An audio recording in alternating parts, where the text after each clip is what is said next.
And hello and welcome back, ladies and gentlemen, to Brantford Red Sox CBL Baseball. A little bit of an interruption as we get going here. Still finishing off the end of our Sunday. We hope you caught some of the pregame show we've done up till this point. But either way, we are ready for some CBL baseball to start the new season. We're getting the things figured out. Everybody's sorting things out, both on the field and off the field. And, well, there's only one opening day to start off your season. If you happen to miss part of our intro here, I'm Marshall Crocker. I'm your voice and director of broadcast media of the Brantford Red Sox. And it's going to be a heck of a day here. We already give you the Brantford Red Sox Report pregame show. And alongside me, it's the gentleman who joined me on that inaugural episode of Season 2 of the Red Sox Report, commentator, former IBL umpire, and coach, Mr. Brian Hawley, one of the great minds in all of baseball. And, well, it's going to take a great mind to break down a great story. The two teams who won the final game of the 2026 Brantford Red Sox season and the Welland Jackfish season, two teams in the league won their final game. Coming into this year, they'll face off on opening day. It's the Welland Jackfish and the Brantford Red Sox. And, Brian, you got to think this is going to be one of those games that means just a little bit more than a win in the win column starting off your season with a W. Well, the idea here is to be competitive with the best team in the league, or at least walking through the last three seasons. They don't have necessarily three championships from the last three seasons, but they did finish first place. They won the last three pennants in the regular season. This is the standard by which all other teams shall be measured, and so you need to be able to compete against a team like this. And so the thing that you're going to realize first and foremost about this Welland Jackfish team, they can hit up and down the lineup, and they are loaded with lefties, which is really advantageous. They are, like Barrie, have a lot of lefties in their lineup, and with a right-handed starter, it makes them a very, very, very dangerous club.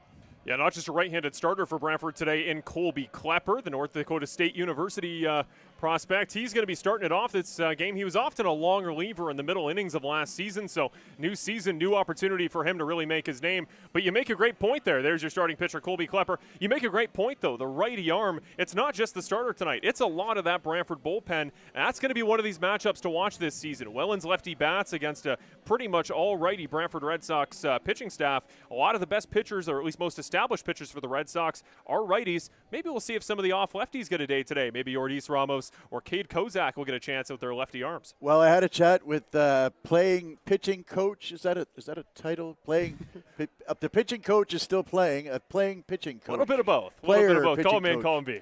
All right, pardon. Some grammar Nazi can correct me if they want.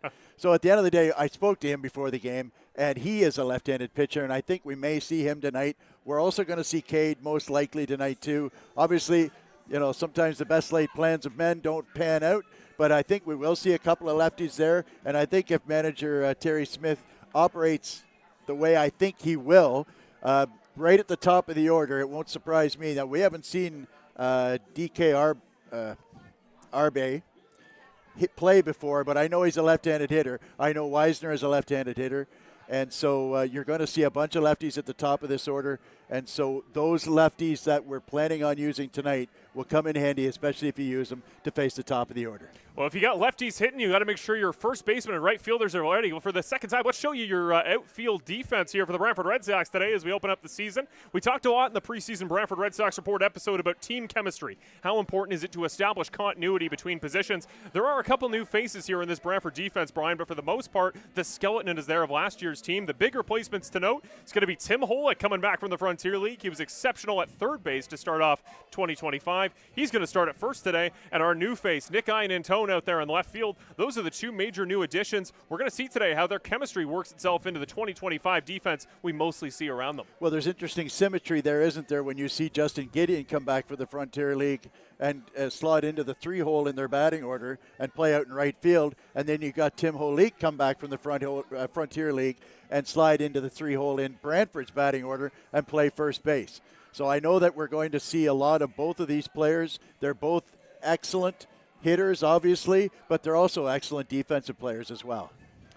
And then the offense for the Welland Jackfish will show you once again. It is going to be Daiki Arbe making the leadoff spot today, number 6. He'll be in center field on defense. He's a very last-minute signing. I saw him come up on the transactions page earlier today. So yeah, I don't think he's been signed for 12 hours. The ink's still wet on his contract, I think. We'll see if the new signing nerves make any difference or if he's been mentally ready for this for a long time. You already talked about him, Jonah Weisner and Justin Gideon, Robert Mullen, Bryce Arnold, the catcher, and third baseman. It's going to be Brendan Luther starting at short. He'll hit 6th. Ethan Mann will be be the designated hitter today. He'll hit out of the 7th spot. James Smybert, and then the incredible fielding of Gio Morello on offense. He'll hit in the number 9 spot. That's your offense. That's your pitcher getting warmed up. Colby Klepper is moments away from throwing the first pitch of the Brantford Red Sox first season in the Canadian Baseball League in 2026.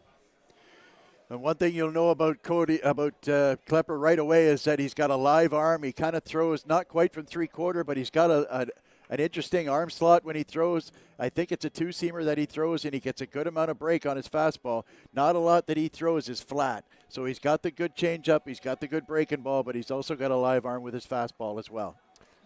The temperature's starting to drop here as the sun falls behind the sky. Sun delay officially over. Thank you for sticking it out with us, Brantford Red Sox and Welland Jackfish fans.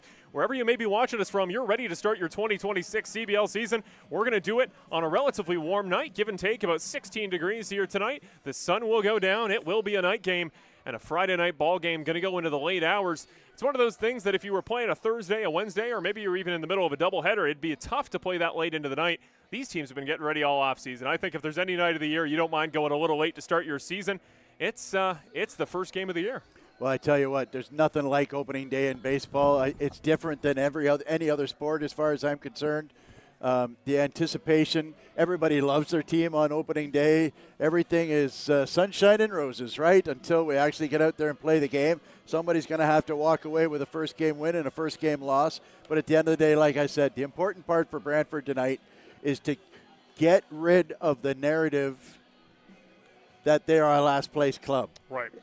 You have to get off to a different start. We talked about this a little bit, but at the end of the day, this new schedule, it's a longer schedule. Here's the irony of the new schedule. It's a longer schedule, and yet only the top 5 make the playoffs.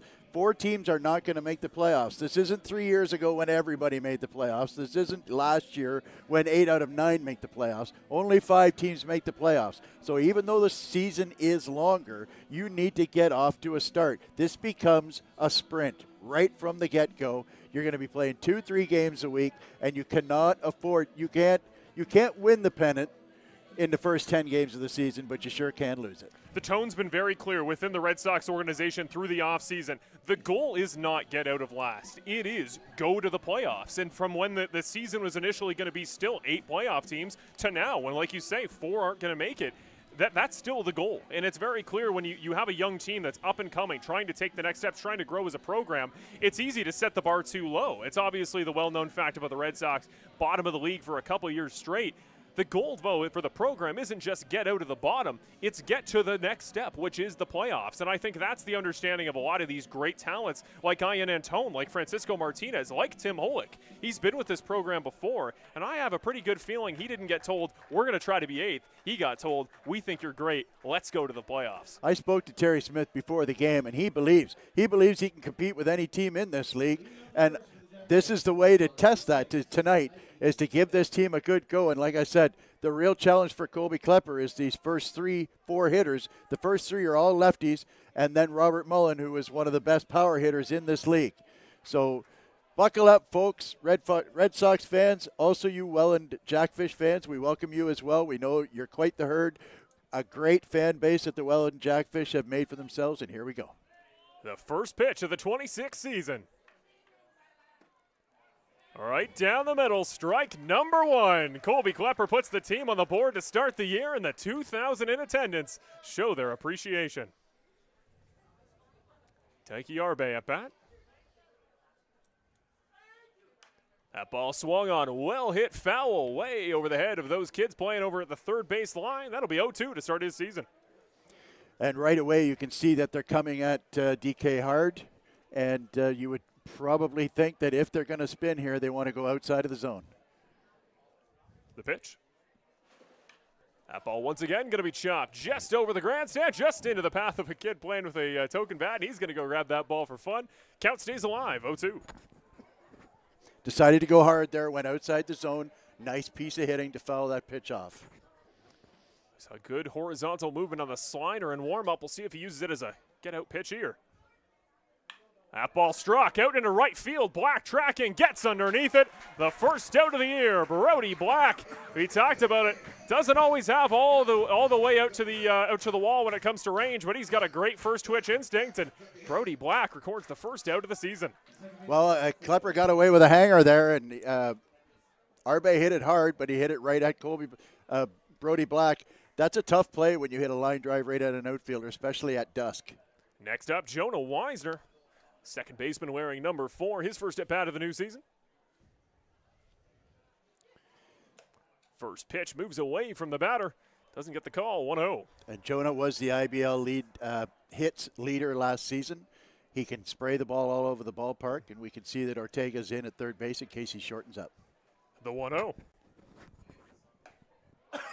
Swing and missed on. Evens it up at 1 apiece.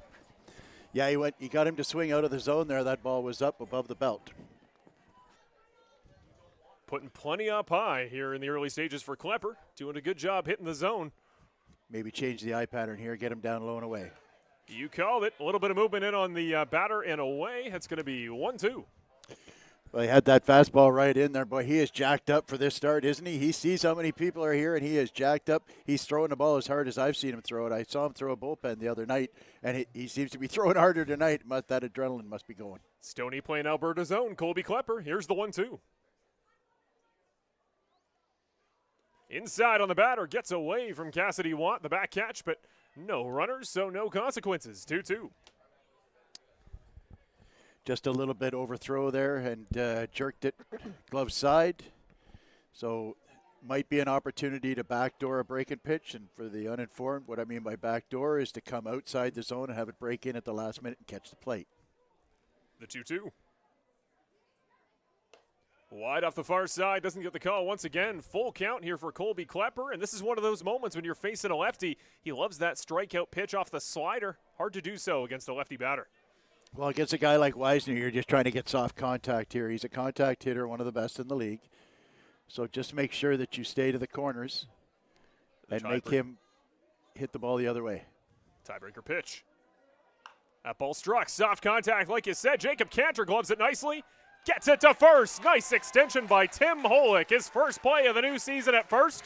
And that's the first at bat. They're registered out by Tim Holick in his new fielding position. He played third base and he played left field in both Brantford and the Frontier League last year. His first game we've seen him start at first base. That was pretty good extension off the left leg. That was fantastic. Good thing he stretched out those hammies during the sun delay. Otherwise, he could have got an injury there. But, hey, let's talk about Jacob Cantor. What a great play there, charging the ball, coming up, throwing, and firing a seed across the diamond.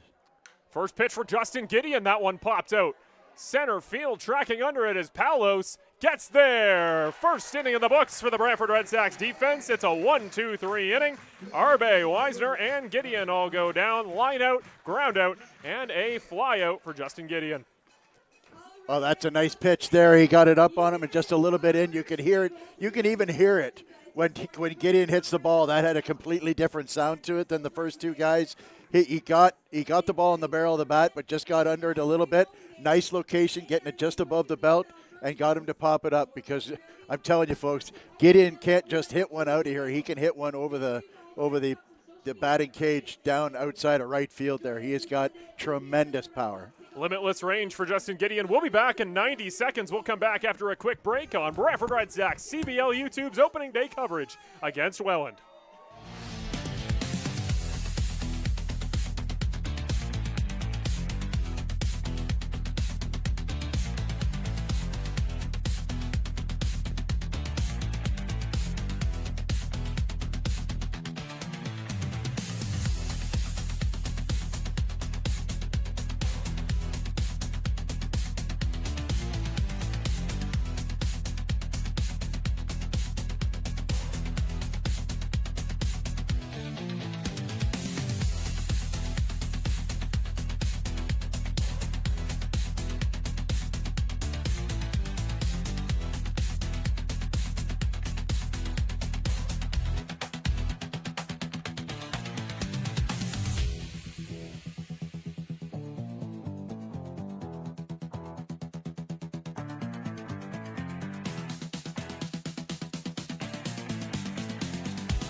And welcome back, ladies and gentlemen, to Brantford Red Sox CBL Baseball right here on Brantford Red Sox CBL YouTube. Opening night action against the visiting Welland Jackfish. And we're into the bottom of the first inning. The first time the Welland Jackfish fans will see their opening starting ace, Mr. Ben Abram.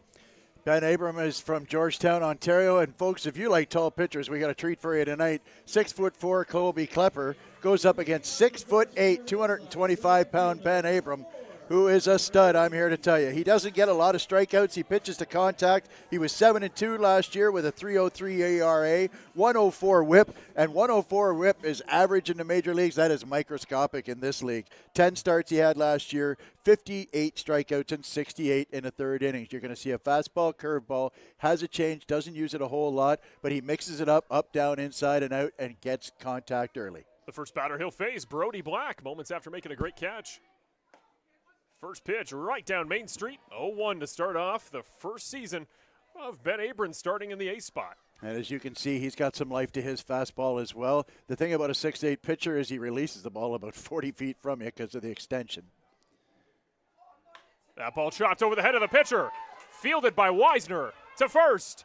Makes the easy out at first base. The crowd groans, but a nice play there by the Welland defense. Well, if we're going to see some good defense tonight, Weisner is a guy that you're going to see it from. He's a fantastic fielder, very slick. Jonah Weisner, not only can he hit, he's from Mission, BC, and we saw him make some really superlative plays last season. Might see the first hit of the Brantford Red Sox season by the guy who had the last hit of last season. Jacob Cantor walked it off in the 2025 finale against Hamilton. He'll hit in the 2 spot today at the shortstop position. And we'll see if he still keeps up that trend we saw from last year where he likes to hijack the first pitch of the at-bat. Let that one go by. Catches the bottom of the zone, 0-1. Nice pitch in there with a good amount of movement. That was a good pitch to take early in the count. Cantor's end of his season was about as hot as you can get. Had an RBI in each of his last 3 at-bats to end off last season. That ball swung on hard. Has some great break down low, 0-2. Yeah, that's some real nice movement there. It's almost a sinker that he's throwing, to be honest with you. When you're 6'8" and you have that high release point, the ball goes from about 8 feet in the air down to your knees. That's about a 25-degree decline in 45 feet. That's a tough pitch to get up in the air. Here's the pitch. Lets it go by. Strikeout looking to start off the season for Jacob Cantor. Hot start for number 17. And that was just a fool him with a fastball. Apparently he was thinking off-speed pitch there. And it's just a straight moving fastball. It was darn near down the middle of the plate there. Well, here comes the third batter in the lineup. Tim Holick returns to the Brantford Red Sox. He'll face Ben Abram. Looks at the first pitch. Great control of the zone for Abram. 0-1 once again. I tell you what, I'm not sure he's thrown a ball yet, to be honest. He just painted that outside corner with that moving fastball. That's a really nice pitch. Might be a pitch to contact night for Abram. Maybe the sun delay's trying to get out of here early. The 0-1. That ball's chopped over towards the third baseman, fielded cleanly. Gets it to first. Textbook throw out there in third base. Bryce Arnold records the final out of the inning, and a quick 1-2-3 as well for the Welland Jackfish. And a real nice pitch there as well. That moving fastball rode in on the hands of Holick, and he was unable to do really anything else than beat it into the ground. This is what it's going to be like. This is why, like I said, he doesn't get a lot of strikeouts, 58 and 68 last year. He just pitches real deep into games. And in 10 starts, he had 68 in the third innings. You know, that's an average of almost 7 innings to start. So that tells you that he goes very deep. He doesn't waste a lot of pitches. He throws a lot of strikes. Well, Robert Mullen is going to start us off for the Welland Jackfish offense in the second inning. Let's take a moment to thank our awesome sponsors here that are making the 2026 season of the CBL possible. First of all, our title sponsor, Mr. Lubin Tires, will be presenting every game of the 2026 season for your Brantford Red Sox. We also want to thank our awesome sponsors like Popeye's Supplements. They're doing a great work to help keep the team up in ship-shape condition as they send an awesome package to our very own Brantford Red Sox. Also want to thank Montana's Barbecue and Bar. We had a chance to go out there and get a bit of a preseason meal, and you and I, Brian, we can say that's pretty solid eats, isn't it? I tell you what, that 7-inch sirloin, I could go for one of those right about now. And we want to thank Terry Summerhays and his entire team on behalf of RE/MAX Realtors.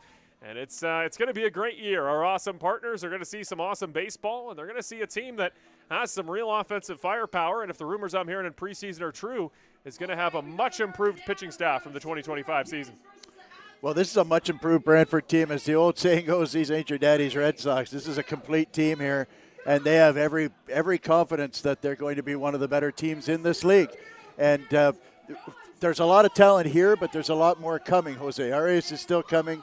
You know, typically when you've got fellas coming from Latin countries, it's sometimes you run into some red tape to get them in. You've got a couple coming from the Dominican Republic, I think one coming from Cuba, and we expect a couple of those guys to be rolling in some point this week in the next 7 or 8 days. I was talking again with Terry about those guys. They hope to have Arias and Francisco Martinez here next week. And so once they get everybody, and Leandro Mejia, who's going to be a big piece of this pen, and he may find himself stretched out a little bit to go into a starting role. Mejia, who was in high leverage short relief last season. Here comes one of the IBL All-Stars in 2025. Let's see if the CBL era starts off well for Mr. Robert Mullen. He'll lead off the top of the second for the Jackfish. Well, second in home runs, second in RBIs. He was actually in the lead of home runs almost the whole season until he got caught on the last week. So be careful of this guy. He's got a ton of power. Klepper puts that one right down the middle, gets a piece of it. Mullen's going to send that one off into the backstop. 0-1. He knocked his protective pad off his elbow there on that swing. That's he doesn't get cheated, Mullen. He's not trying to slap one the opposite way. Every time he swings hard. Do you believe in bad karma? Your arm brace falls off first swing of the season. I don't know. I don't know what that portends, to be honest. The 0-1. Nice horizontal movement to get back to the plate. That was a peach of a slider right there. That's the best one he's thrown thus far. This is the batter he wants to see with 0-2 and that great strikeout slider in his arsenal. Here's Klepper. Again, backdoor slider almost creeps its way back. Home plate umpire says no dice. 1-2. And you noticed Mullen there just sort of rolling the shoulder in, maybe get a piece of that. So I wonder if you could throw that slider on the outside of the plate to try and get him to extend the strike zone. The 1-2 pitch. That ball swiped out towards the first base line, goes foul, and a number of cars leaving from some of the junior games out in that area. It's going to be a storyline to watch as always, Brian. How many trucks get a ball through the windshield this season? Well, and, you know, it was a regular topic for us where I was parked, and it was so many people here when I got here today that I'm parked on first base line. And, yes, I am worried. Here's the 1-2. That ball chopped. Just barely misses the third base bag, goes foul. So now if we follow along with the pattern, he went slider in, and then he went fastball away, and then he came back in hard, and Mullen yanked the pitch. So I'm looking at something soft away here to try and get him to extend the strike zone. If you're Mullen, you got to think about that slider. That's the pitch you got to keep an eye on. That's what I'd like to see. I'd like to see a slider away, just to start it on the outside of the plate, like what we like to call the strike-to-ball slider, and we can see if that sets up Mullen. I think he's set up for that outside slider here. Colby Klepper shook off 4 calls there from Cassidy Watt. We'll see what the 5th brings. Off the far side of the plate, not much movement, but does miss the glove. That'll be 2-2. Tried to paint the black with the hard fastball on the outside. Yanked it a bit glove side. So from 0-2 to 2-2, I wouldn't be in any hurry to give up here. I mean, like I say, he's just a very, very dangerous hitter, so I'm still looking to extend the strike zone. Oh, goodness. Misses Mullen, misses the heart of the plate. Full count here for Klepper. There's nothing wrong with that. If you want to come inside, the nice thing about coming inside with the slider is it doesn't give Mullen a chance to extend his arms and get the big power swing on it. Want to lock those hands up in a big pull righty. Swing and a miss. Colby Klepper sits him down. 2nd K of the night to start off the new season. Good start there on Mullen. That is a tough batter to record an out on. First strikeout, pardon me, but still, that's a beautiful one to start off your new year. That's a big pitch, too. They got that fastball. Great location just above the belt. Perfect location. High enough to get him to swing, but not too high where he can lay off it with 2 strikes. Here's Bryce Arnold, number 3, playing at the third base position. That one goes off the far side of the plate, 1-0. And you talk about moving the eye level. For those that might be newer to baseball, it's a really interesting point, and it's something that's hard to do as a pitcher without a ton of vertical moving pitches like Klepper. That one off the far side as well, not getting any calls on the far side of the zone. Conceptually, it's where you start going up and then down. So you might go up and in, and you've got the batter looking up and in, and then you come low and away, and it gives him a different look. And you make him change his eye level to adjust to a pitch that's further away. Nice pitch there. Back there. There's a 2-1 that it's exactly what he wants to do with that slider. You throw it so hard and so wide on such a wide arm angle that you don't think for a second as the batter it's going to creep into the zone until it hits your close corner. Well, the other thing, too, 2-0 is a fastball count, so if you can throw a slider for a strike, it's basically a free pitch for you. That one chopped over the head, potentially Cantor gets under it. What a play by the speedy shortstop, Jacob Cantor, Philadelphia, Pennsylvania's own. He's made great work of the American baseball scene. He comes over to Brantford at the tail end of last year, and 2 early defensive flashes up here in Canada. A real nice play there, but also a really nice pitch where you got the pitch in on the hands of Arnold. So it got it in off the trademark a little bit, so it was kind of what we call a humpback liner. And it just went over the reach of Chris Ortega and easily caught then by Cantor. Well, and Jackfish fans will know Brendan Luther pretty well. He's next up. Doesn't get the call there on the slider. Still trying to do the same thing. Still trying to get that movement where it creeps back at the batter. But Luther's been around this league a long time. He saw it coming. Well, and it just when you think you're safe after getting through the first 5 guys, you run into a guy who was 3rd in the league in hits last year. There's just no break in this Welland lineup. Way inside on that one. Going to go 2-0. Klepper's had a couple that narrowly missed the batter. So at the end of the day, you've got 2 straight hitters where you're going 2-0. This is where you start to get into trouble here. So it's important. He's throwing really well, so it's important for you to try and get back in. I wouldn't be surprised to see that 2-0 slider again. That ball chopped at Holick. Can't make the play. Does stay fair. Blackout to field. Coming around first base. He'll get the stop sign. He's going to hold it up. Brendan Luther, first hit of the new season for the Welland Jackfish, and he throws the signal at the visitors' dugout. Yeah, you get ahead in the count, and then you get a fastball you can pull and hit hard, and he got it just down the line. Nice play by Brody Black, though, to hold him to a single. That was shot right down the line there.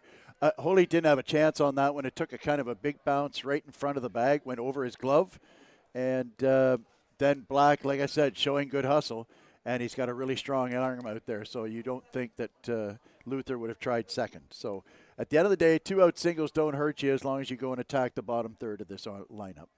Next batter up, Ethan Mann, the designated hitter.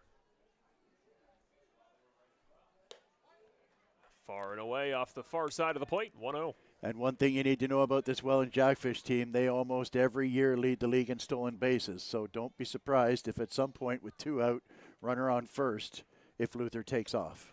97 on the season for last year. Brantford was number 2 on that list. There he goes. 78. There Step goes off. Luther.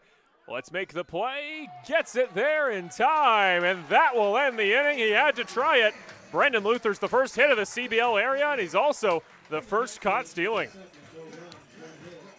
Well, the one thing that you don't realize there is that if you change up your tempo as a pitcher, you hold the ball a little bit longer. So he had a tempo, but he held the ball a little bit longer. And Luther, thinking he had a good read on the pitcher, gambled and took off.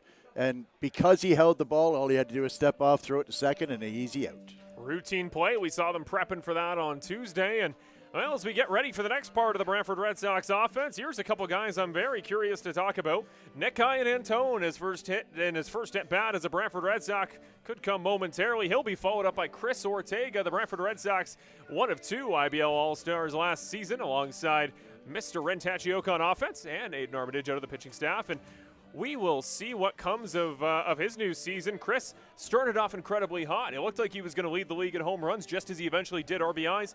Cooled off a little bit towards the tail end of the season. Some of that power went away, but the way this lineup's designed, Ian Antone, a huge power threat, then Ortega, and Cassidy Watt told me in the offseason he's been working on his swing specifically. Go power first. This team needs a power profile, he says. He moved his swing away from true contact mechanics. He's going to be swinging for the fences, so could be some true outfield power threats in the next 3 on the lineup. Well, a couple of thoughts. Number one, Ian Antone, in his last 2 years of college, batted over 380. And right. So, not only does he have some power, but he hits for a high average as well. Chris Ortega led the league in RBIs last year, and Cassidy Watt has huge power. In fact, I was watching him take batting practice Tuesday night, and there is a big old tree out in left center field that I remember 3 years ago. Raul Gonzalez, a shortstop of the Panthers, knocked one right into the top of that tree. It was an absolute bomb, and Cassidy Watt hit one up there, albeit in batting practice on Tuesday night. So much like the Welland lineup, if there was one maybe drawback of the batting order for the Brantford Red Sox last season, it wasn't a really long, but like they were top heavy, I guess is what I'm trying to say. Brody Black could bat at the top, and so could Chris Ortega and Tachioka, and of course Ethan Paulus and Cassidy Watt. But once they got down to the bottom third wasn't real strong. But with Ian Antone and Ortega and Watt, it really lengthened this lineup. Here's the Brantford offense's first lefty of the night. Ian Antone watches that one go by off the far side. 0-1. Ian Antone wearing 32 in his first game with the Red Sox. That one struck pretty well. Over the head of the second baseman, ranging out for it. Gets the catch, makes the play. Nice play by Gio Morello, one of the best defensive outfielders in the game. Just got that off the end of the bat a little bit. He might have been out in front of it, but again, another strike thrown by Ben Abram. It seems like that's all he's thrown tonight is strikes. I don't even recall the last ball that he threw. So I'm excited, just like you, with Chris Ortega. It's very interesting seeing last year's RBI leader down in the 5-hole. Number 21 will be Chris Ortega's new number. Wore 1 for the entirety of the 2025 season. He'll make the adjustment. And here's his first at-bat in the Canadian Baseball League. Watches that one go by low for strike 1.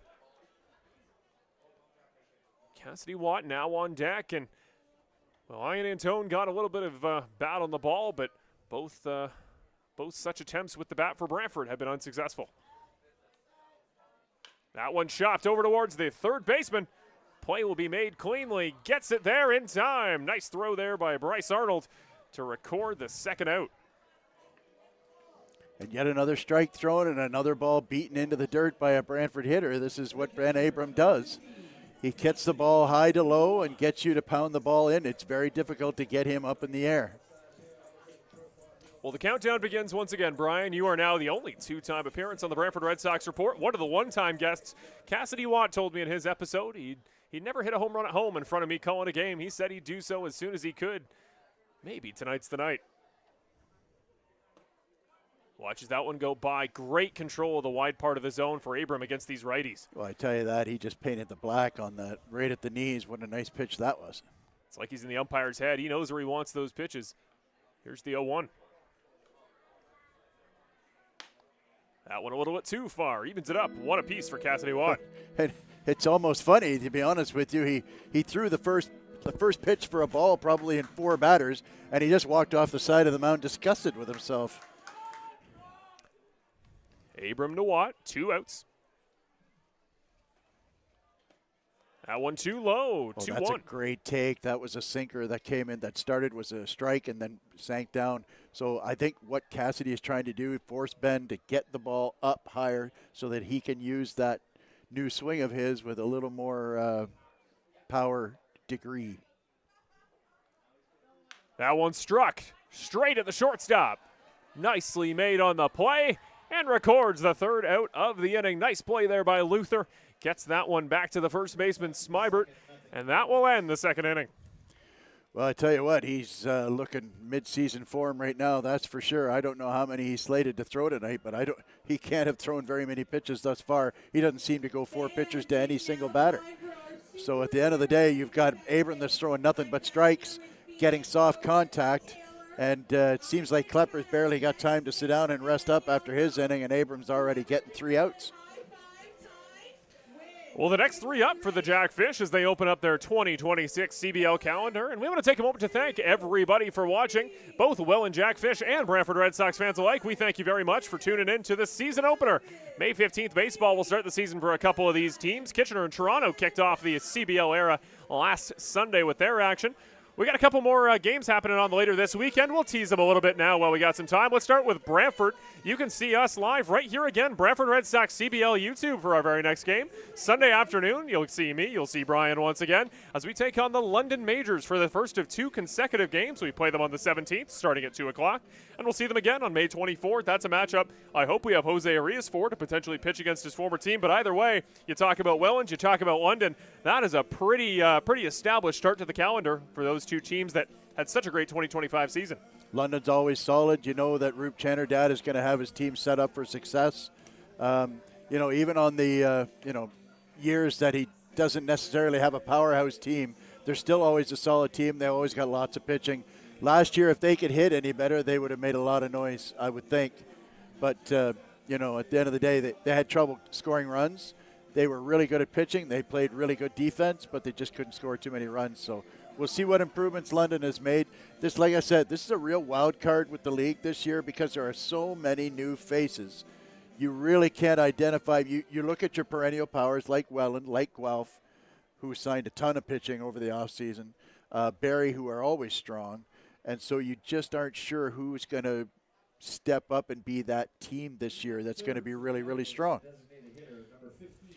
Well, Ethan Mann had his last at-bat rudely interrupted by a caught stealing, so he'll come back out to start off the top of the 3rd. Well, the upside is he had a strike on him, and he got that erased because he comes back up with a fresh count here in the 3rd inning. So it's Colby Klepper on the mound once again, his 3rd inning of work. The pitch to Mann. That one gets a piece of it off the tip of the bat, sends it off to the backstop. 0-1. Colby looks really sharp. That I know he hasn't thrown a whole lot, but he threw a good bullpen session on Sunday. Loved what he saw. So did pitching coach Greg Ropp. And he looks solid tonight. The 0-1 pitch.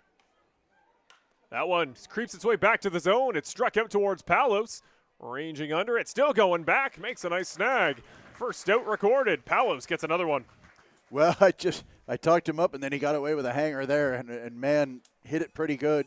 It carried a lot for a night where the wind really isn't helping at all, blowing the ball out. But it was up a little bit in, so it wasn't a middle shot. So he was able to get the out at center field in this park, which is really tough to knock it out of here. Back to the lefties. James Smybert will bat 8th for the Jackfish. He shows bunt and then sends it straight at where he was huddled there. 1-0 pitch. Well misses the zone. I got to know James Smybert when I was coaching in the league there. He was playing some third base and some shortstop, and he's really one of the fun guys in this league. Had a lot of fun talking to him. Just a super nice guy. 6'3", 215 pounds from Mississauga. And that one does find the inside part of the zone. 1-1.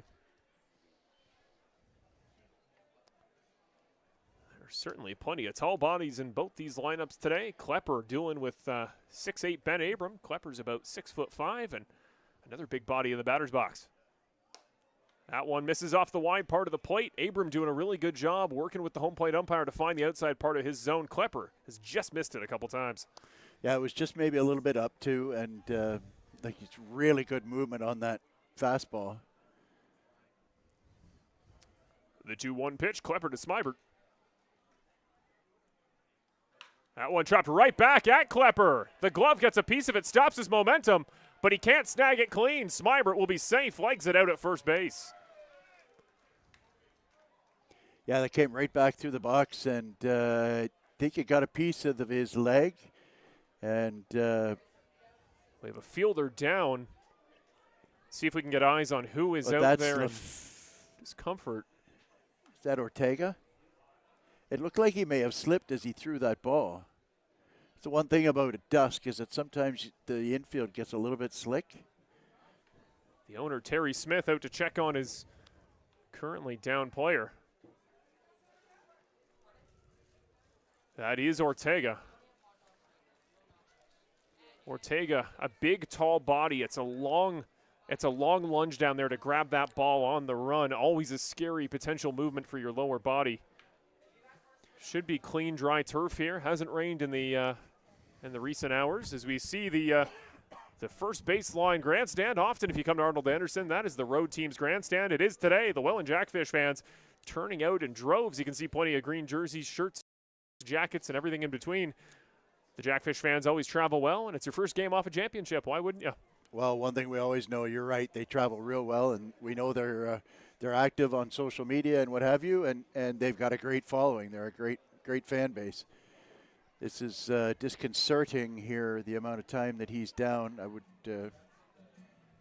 hope that we have a trainer coming out. There we go. Trainer will come out from the Welland dugout. That's actually Terry Smith, the owner himself, helping out with some stretching, seeing what Ortega's range of motion is with that leg. Looks like the right leg. And you see the other grandstand out there on the third base side. Plenty more Red Sox red there, including Peyton from our game day team. We want to thank our entire crew out here today.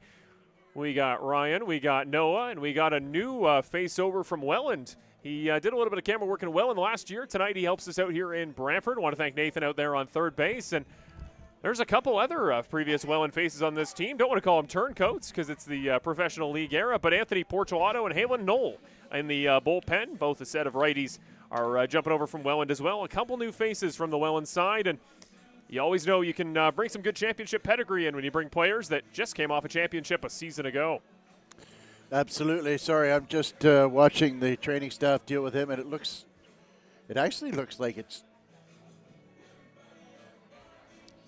maybe his back. He's grabbing his right side or his right back, lower back area.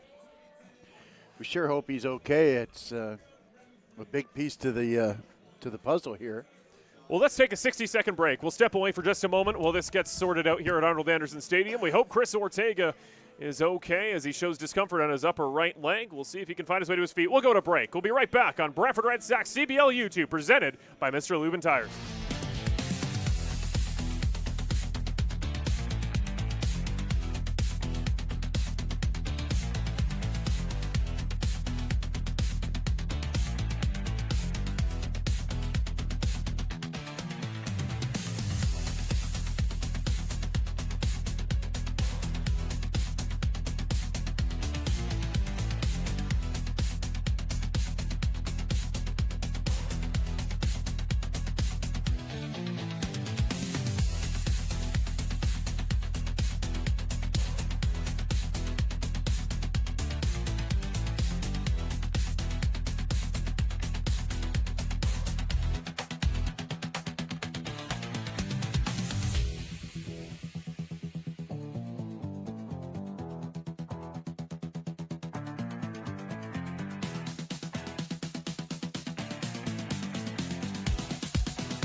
And welcome back to Brantford Red Sox CBL YouTube for Brantford Red Sox versus Welland Jackfish opening day baseball. As the Red Sox play the Jackfish, presented by Mr. Lubin Tires. The players on the field are clapping. The 2,000 in the stands are clapping because Chris Ortega has returned to his feet, the third baseman, in his opening day of the new campaign. He was a late addition to the official Brantford Red Sox roster, but he was the team star last season. Heartbreaking to see him go down with a leg injury. He's being helped off by his teammates, and it was hard to tell. We were trying to diagnose. We're certainly not physios up here in the broadcast booth. We do have sort of a team doctor on standby. Graham Tebbett, one of our players now in the bullpen, is a psychotherapist, but serious moment here for Ortega. We desperately hope whatever he's dealing with in that lower extremity area is okay. Yeah, he is in some kind of distress, that's for sure. And so, we both know Chris pretty well, and he's a great guy, and we sure hope he's okay. He's just such a positive presence every single practice. For a guy that's as productive, as effective as he is, he's as down to earth as anybody you'll find in baseball. And Miami, Florida's own. He makes his way over here from Tusculum University, just the same as a couple other players on this current Red Sox roster. We'll see who they bring in to replace him. It's going to be A.J. Carosis taking his place at third base, a gentleman coming over from a team you're well familiar with, Brian, the Kitchener Panthers. Yeah, I actually coached him very briefly with the Kitchener Juniors a couple of years ago. I tell you what, defensively at least they lose nothing. A.J. has a really, really slick set of hands. So it will be Carosis in making his debut in Brantford Red Sox white and red. Still just waiting here for a few moments as we get resettled, get back into it. They have helped Chris Ortega off, and we desperately hope he is okay and will recover well. It's such a tough mental battle for these players. We know the Brantford Red Sox, often on these Friday games, you'll occasionally get a sun delay, right? You kind of prepare for that as a visiting or home player. But these stoppages in the middle of play, always scary. They break up the flow, and in those moments as a competitor, it's hard to stay in that competitive zone. You're just thinking about the guy on the field. You're absolutely right, but this is why they're professionals, right? They get paid to be able to overcome that mentally. It's part of the game, and so we're just going to get a few warm-ups here from Klepper to get him loosened up again to make sure. And it's like I say, it's tough on everybody, but injuries are part of the game, unfortunately, and you're just going to have to carry on.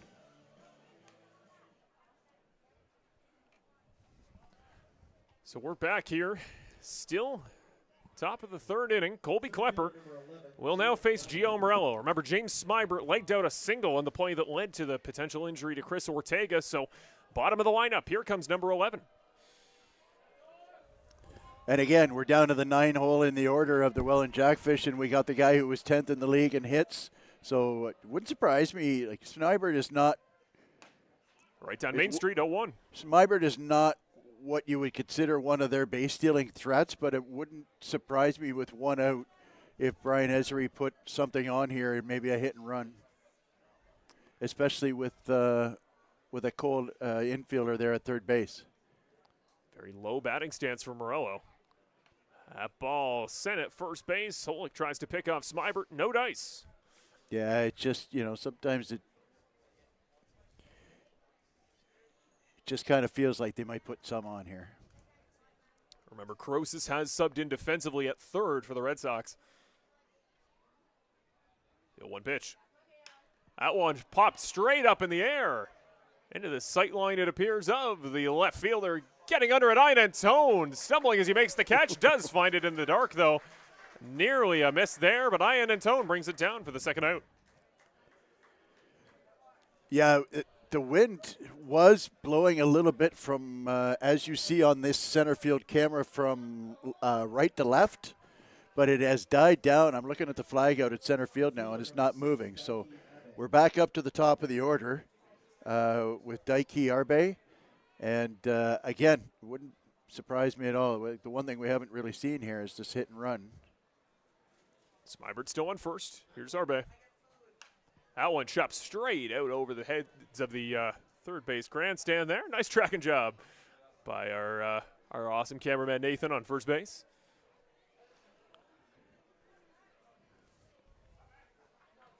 So 0-1. Runner on first. The other thing, too, with 2 out and the top of the order up, you wouldn't mind sending the runner here. They're going to try to pick. That one a lot closer. He was going. He was totally – he was jumping, and it was perfectly timed over there, and I thought they were going to get an out. So, like I said, with the top of the order up and 2 out and runner on first, that is an ideal time to send the runner, especially if you're a team that usually sends a runner. Oh, almost hits the batter. Wild pitch will advance Smybert to second.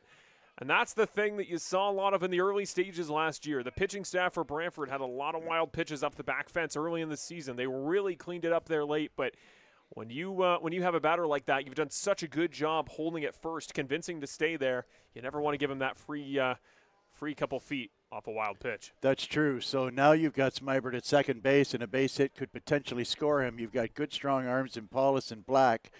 And I notice Ian and Tone is quite deep in left, and I wonder if they wouldn't consider bringing him in a couple of steps. Arbe's not a big guy. Of course, we don't know a whole lot about him, obviously, but generally a guy like that doesn't have a lot of power the opposite way. So it might be a time where you bring your left fielder in a couple of steps to try and help him gun somebody at the plate on a potential base hit here. So still 1-1. Smybert now on second after the wild pitch. Here's Arbe. That one chopped right at Lucas Bateman. The second baseman fields it cleanly, gets it to first, and that will retire the side. Brantford Red Sox open up their first CBL season with 3 innings of shutout defensive ball. And Kobe Klepper only won over the minimum through 3 innings. It's only faced 2 hitters. They've got 2 hits, although, we got Brandon Luther caught stealing. So great job done by the pitching staff. Really good spot to throw that one inside on Arbe to jam him, and just soft contact roll over to the second baseman, easy ground out. I tell you what, though, Arbe can really fly. He actually made that play somewhat close. Well, we want to thank again each and every one of you watching, whether you're from Welland, Brantford, or anywhere in between. Thanks for watching Brantford Red Sox CBL Baseball for our opening season on Brantford Red Sox CBL YouTube. We want to remind you, as we'd opened today with it, and it was perfect timing because we had a sun delay. The Brantford Red Sox report is back here on Brantford Red Sox YouTube. It's going to go out pretty consistently just before each one of our Friday home games, but we don't play at home on a Friday for a little bit, so you've got a bit of a wait before the next episode. And again, the last episode was myself and the gentleman sitting next to me, Mr. Brian Hawley. We did the preseason preview, walking through everything you need to know in preparation for the new season, spotlighted a couple of our favorites, and want to thank each and every one of you for taking the time on a Friday night, even with the late start, for enjoying some great Canadian baseball. You're supporting us here in Brantford, you're supporting the team on the bus there in Welland, and you're supporting everybody in between. Yeah, we sure appreciate everybody who's checking in, and of course, we got a shout out to a couple of my buddies that I know are watching here. You know who you are, fellas, and you're going to get a treat here. Like I said, this is a real show being put on by Ben Abram here. He's maybe thrown 25 pitches tops through 2 innings. It just seems like everything he throws is a strike. So we get down to the bottom third of the order with Lefebvre and Bateman and Ethan Paulos. And that's an interesting option with Paulus at the 9 hole because he batted over 300 or very close to it last year. So he's a good guy to have to turn the order over to get back to the top. Well, here comes Lucas Lefebvre, the first half of the Lucas and Lucas doubleheader in the lineup. Lucas Lefebvre will set up Lucas Bateman. Lefebvre will wear number 8 this season, Coquitlam, BC's own. One of a couple of Coquitlam natives in the lineup, including Anthony Porcelato. Here's your pitch count. Only 15 pitches to get to this point through 2 innings for Abram. First pitch inside on the hands for ball 1. That's Lefebvre taking it. Well, that in and of itself is a rarity, seeing him throw a ball, to be honest with you. So work the count best you can. Abram puts that one right down the middle. He's looked at 2, and it's 1 apiece against Lucas Lefebvre. Lefebvre last year only 25 games for the Red Sox in 2025. Had 7 stolen bases at a home run. That one well up and over the heads of those in the first base grandstand. That'll be 1-2. And of course, we're worried about every ball that heads over the first base fence. I should pay a kid to stand by my truck to make sure.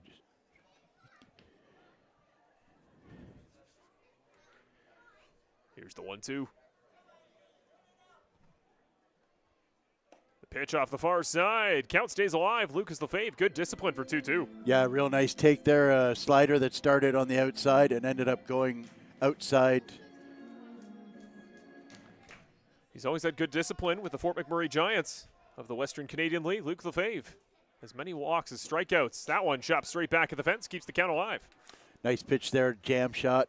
Got it right in on his hands. broke in, and he really couldn't have done anything with that. That was the best thing he could have hoped for, was to foul that off. That's not a routine 2-1 pitch. That was a really well-located running fastball. I'm seeing from an inside source that Lucas Lefebvre is nicknamed Baby Luigi. Don't know where that comes from, but Luigi looks at the third strike. That'll sit him down. That's going to be the second K of the day, both looking for Ben Abram. And that's a backdoor running fastball. The same fastball he just busted in on his hands.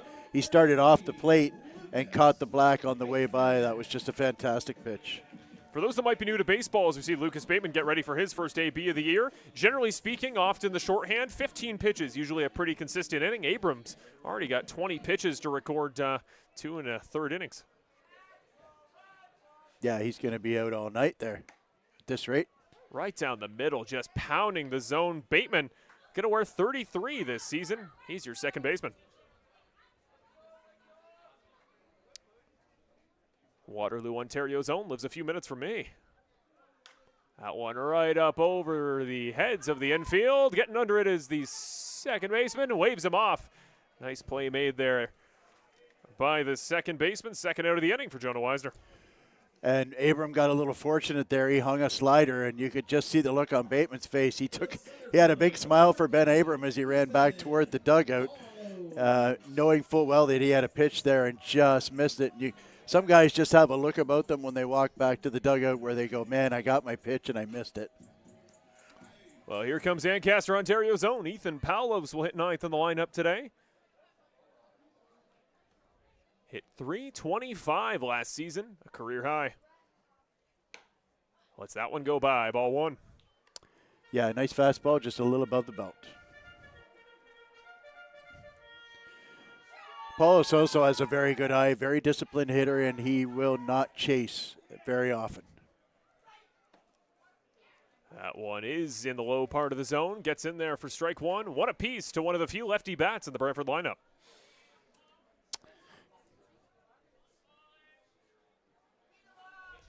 Here's the 1-1. That one too low. Hits the dirt. 2-1. The other thing I like about Abram, notice how quick he works. You know, you see some guys who are 20, 25, 30 seconds between pitches. He gets the ball, looks in, gets a sign, and delivers. Everybody at the park loves a guy like Abram. Nice pitch there, too. Another running fastball. He has the ability to make that break. He really just got that in at the hollow of the knee there. 2-2. Abram could end the inning here. Don't quote me. This might be the first guy to go 5 pitches in an at-bat tonight. See what he can do. A nice take there by Palos. That one might have been millimeters outside the zone. You see that nice wide stance that he's got there. That way, it's with 2 strikes, he doesn't need to take much of a step. Quick to the ball. Full count. Right down the middle. Crept its way back to center, and that is the third K of the day for Abram. All 3 of them were looking. Well, I think Paulus may have thought that ball was up. I thought it caught a piece of the black on the inside, but he may have thought that the pitch was above the belt. Umpire disagreed, and last I checked, it was his opinion was the only one that matters. So off to the 4th inning here, just flying right along. And so we might, they said only probably 3 innings for Klepper tonight, so that it is a new arm indeed. That's Noah Law, number 28, will make his first appearance in the Canadian Baseball League era. A fellow Waterloo, Ontario native. Last pitch for the University of McMaster Marauders. Yeah, and I feel like he played for the Kitchener Juniors last season. He's pitched in 14 games, 17 career innings in the IBL. Somewhat unfavorable ratio there with the walks to strikeouts. 25 walks to 15 strikeouts in his career, but small sample size. Yeah, he's a young guy. He's only 24, I think, and so he's just fresh into the league. Last year was his rookie season, and I watched him throw a bullpen at the practice there on Tuesday. He's got a really, really nice curveball. It's a big breaker. And if he's got it snapping off, he's going to be able to throw it above the zone. If he can throw it at the belt, he can bounce it. It's a really sharp breaking curveball. And now when we're back to the top of the order here, from the 2, 3, 4 hitters, this is a real tough assignment for Noah. Well, off there in the third baseline, we see one of my favorite traditions of the Brantford Red Sox, the inflatable tube race. It's a miracle. I've never seen that create a serious lower body injury. That is just one of those races that looks dangerous every time, but it looks like a heck of fun, and it gets the crowd going. Law warms up here, 6 feet tall, 185 pounds. And you talk about a change of pace. You always like for your bullpen to look different. You want to change the eye level. You want to change the approach the second time through the order. Compared to what you saw from the starter, a lot of horizontal break for Klepper, a lot of vertical break, like you say, on that curveball for Law. Right, and so this is going to be, like I said, this is a real challenge for Law to get through this inning with 3 really tough hitters. Last year's leading hit guy and a potential MVP candidate in Gideon, and last year's second place in home runs and RBIs catcher Robert Mullen. So a tall order here, and so Terry Smith is showing some real faith in Noah Law to see if he can get 3 outs here without giving up a run. There is a backup arm warming up in the bullpen for Brantford. First pitch. Good start there, right inside at the knees. 0-1 start here for Noah Law. Jonah Weisner grounded out last time up. The 0-1. Shows bunt, does bunt. Going to be fielded by Law. Gets it to first, off the plate. Nicely caught there in the backup. Makes the play there to make sure that one doesn't go any further. Well, what a heads-up play by Lucas Lefebvre. I mean, you know, he's back there backing up a throw. He could have easily checked out on that play. A nice bunt, by the way, by Weisner to get on base. Really nice. He's got great speed. He saw that A.J. Carosas was playing back on him. They played him. Ortega played him in on the grass when he was up the first time. But that was not a good throw over to first base. And Lucas Lefebvre, great hustle to back that up. Otherwise, Weisner would be on second. And I see Justin Gideon faking a bunt there. I don't believe him, personally. We'll see what we see from the hitter. This is Justin Gideon up for the second time. Flew out in his first at-bat back in the first. That ball chopped, just foul. Going to even the count out at 1 apiece. And want to clarify, Lucas Bateman going to be the gentleman there at second who made the nice snag. And Lucas show, they often play tricks on us. But Bateman, he does great work out there at second. And we talked about in the Red Sox Report preview, that weird divot in the turf in the second base line. I actually haven't seen if it's still there, but nobody knows it better than Bateman. That's true. Very much a stolen base candidate here. There he goes. A great call. The throw from Watt. Not in Safe, time. Yep. The ball caught the glove. It was a good throw there by Cassidy Watt, but I think that initial grab, the ball just so far off the plate, that motion, that pop to get it over to second, it wasn't quite there in time. I'm going to have to toot my own horn there. I'm in mid-season form calling the stolen bases. I'm not going to lie. So, you know, the network's told Tony Romo to stop when he did it in the NFL. We're not going to tell you to stop here. We love it. That's why you tune in to Brantford Red Sox CBL Baseball. We got a time traveler on color. Here's the 2-1. That one sounded hard off the bat, and it goes hard off the bat. Out towards the right fielder who will throw it back into Watt. Off the plate, nowhere close. First run of the season for the Welland Jackfish. It was Weisner on the steal, and he'll score on a double. That is Justin Gideon getting the RBI. Well, that was a rocket down to first base and blew it right past Tim Holik.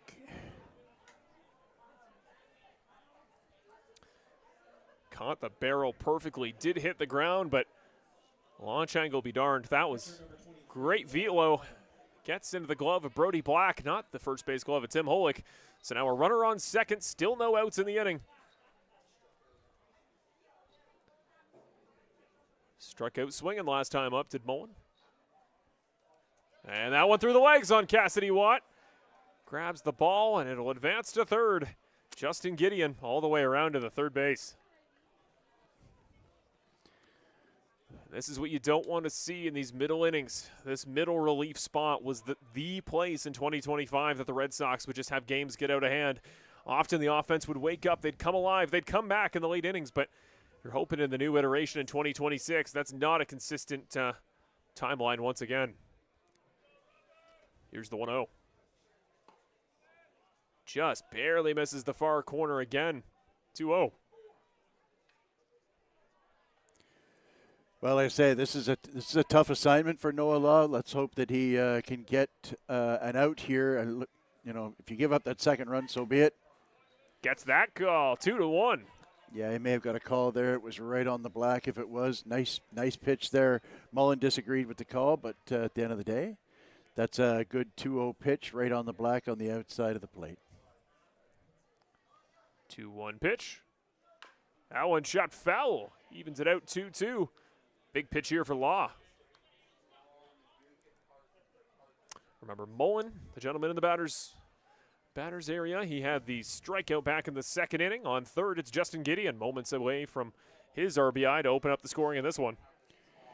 Big pitch here. That one up and over into the parking lot, potentially to the grandstand.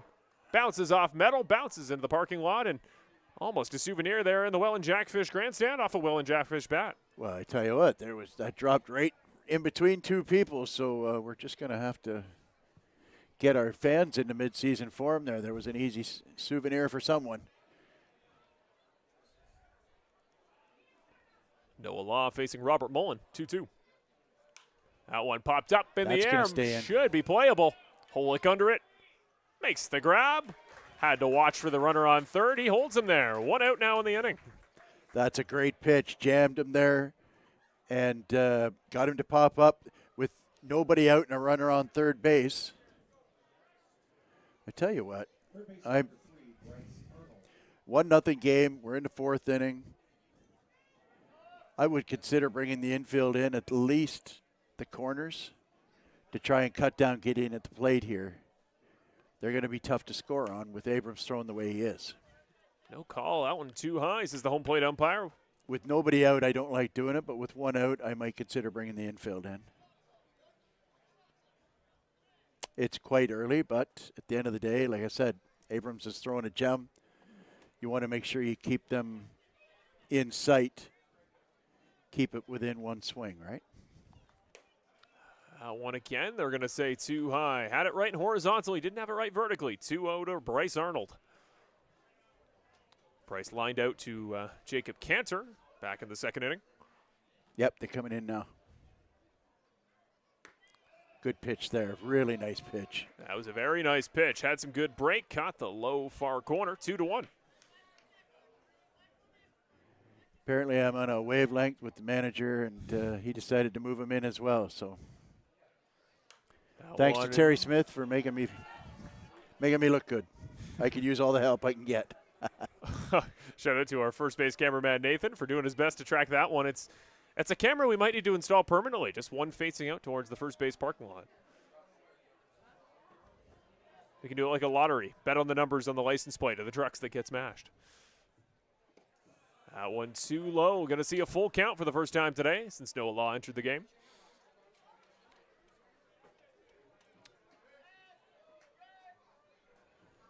The outfield. It's a big pitch here. You got to go right at him.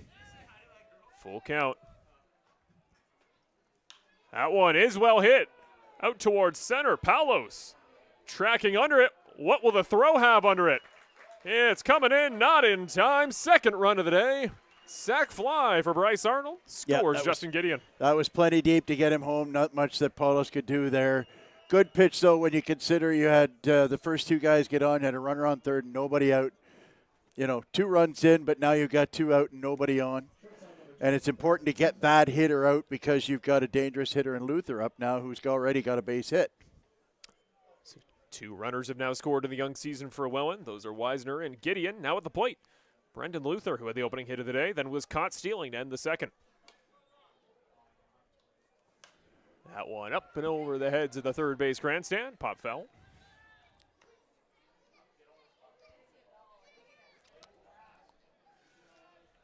Brendan Luther, Mississauga zone.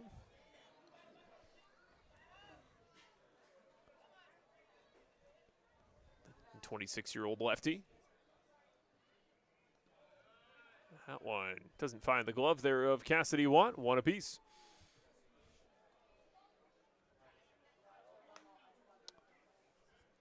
Always so much pressure on this first appearance as a pitcher.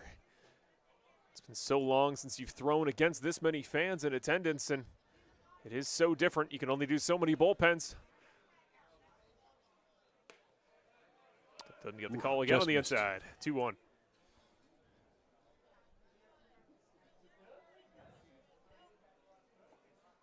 So nobody on base. After moments ago, Gideon was scored home off a sac fly by Arnold. That one shot back into the visitors' dugout. Now complete with a chain link fence. That's the new addition, right? Where they got the fence up in the dugouts this year. And I tell you what, as somebody who's coached in this stadium a few times, makes you feel a lot safer with that fence up. Some balls you should go screaming into that first base dugout. Oh, that was close. A little bit too wide. Says just a bit off the plate. Biggest pitch in baseball. Full count, 2 outs. What's Noah Law got here to potentially get out of his first inning of the year against Brendan Luther? No messing around here. Fastball, get it in for a strike, make him put the ball in play. The pitch. That one chopped. Finds the gap between the infield. Can't get there. Cantor tried the slide. No dice. That's another single for Brendan Luther, his second of the day. That's too bad. That was a good pitch. Last time Luther came out, he had a couple pickoffs attempted, then later did get caught stealing. We'll see what the base path approach is here as Ethan Mann comes back up.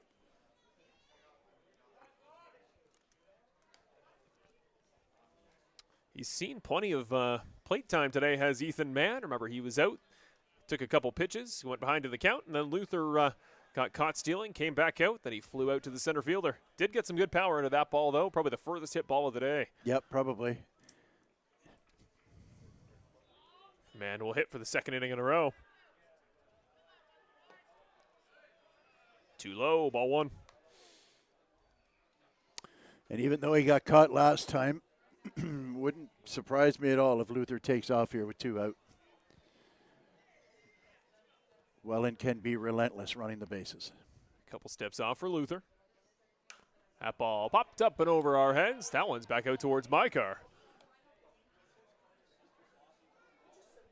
It was one of the first cars in the parking lot today. Of course, as the director of broadcast media, like most of our crew, I was here in the bright early hours today getting ready for opening day, and I still didn't pick a parking spot far away from the diamond. I don't know what I was thinking. Here's the 1-1. Check that. They're going to appeal. No swings as the first base umpire. 2-1. Yeah, it was a good call to appeal there. That one was very, very close. Yeah, it was. The man gets away with one. There's Law. You see the base runner Luther in the background. The pitch. That one chopped out of play. Foul back behind Watt. 2 apiece. Big pitch again for Law.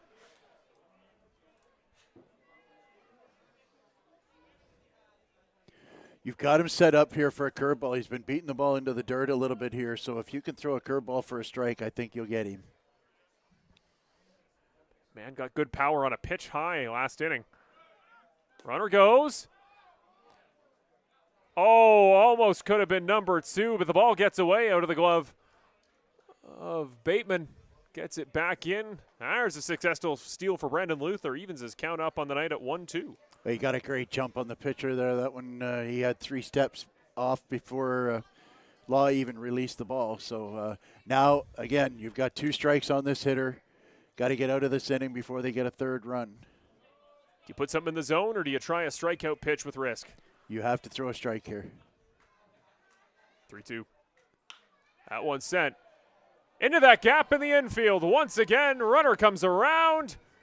Throw to the plate, not in time. Your runner will score. 3 apiece, and they tried the pick backwards. Hola can't get the tag at first. Make that 3-0 Welland Jackfish.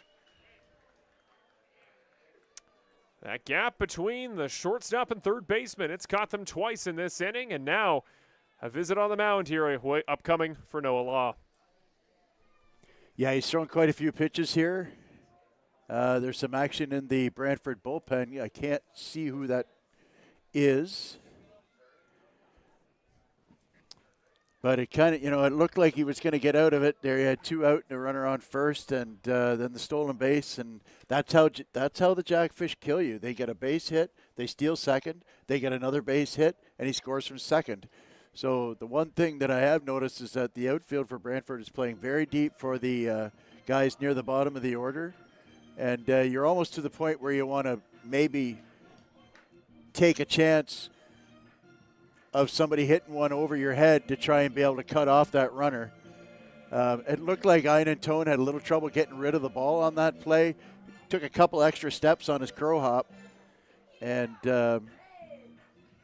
wasn't able to get the runner at the plate. It would have required a perfect throw because, as we know, Luther can really fly. So the mound visit to Law. First pitch after it, low in the dirt. 1-0 here to James Smybert. Remember, Ethan Mann now on first after an RBI single.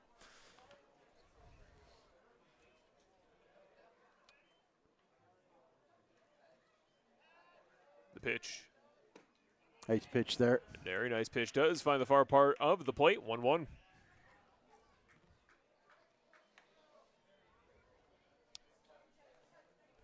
One of many Mississauga, Ontario natives in the Welland infield, Mr. James Smybert. Had a single in the last inning. That one's in for strike two for the third time in the inning. Noah Law looking at 2 strikes and a pitch that could take him out of the inning. Yeah, that's the only thing missing in the repertoire in this inning is that out pitch. So he's going to really need to cook up like I say, I like a curveball here and just maybe a strike to ball. Where batter goes, runner that goes. That was an absolutely monstrous jump. Huge jump, plenty of steps off, not even close. Ethan Mann, first steal of the new season. It's important when you have a team like Welland that likes to run, you really have to mix up your timing. We talked about that earlier with Klepper when he held onto the ball a little bit longer and drew Luther into stealing a base before he'd released it.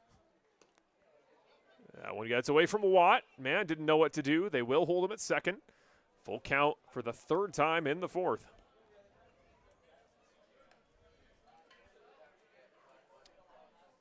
Cassidy Watt again, expected to be the full-time defensive back catch for the Red Sox. Coquitlam, BC zone. Along with Porchelato and LaFave.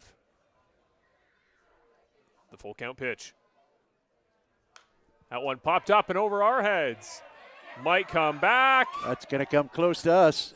Out of play. Luckily, we'll miss the fans just a few steps in front of us. Always a stressful moment here.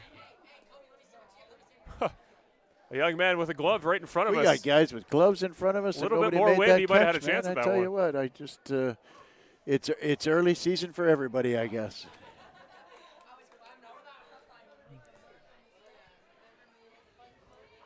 Not only do you get a souvenir to take home, sometimes you get to be the hero. Save somebody from Absolutely. from the ball.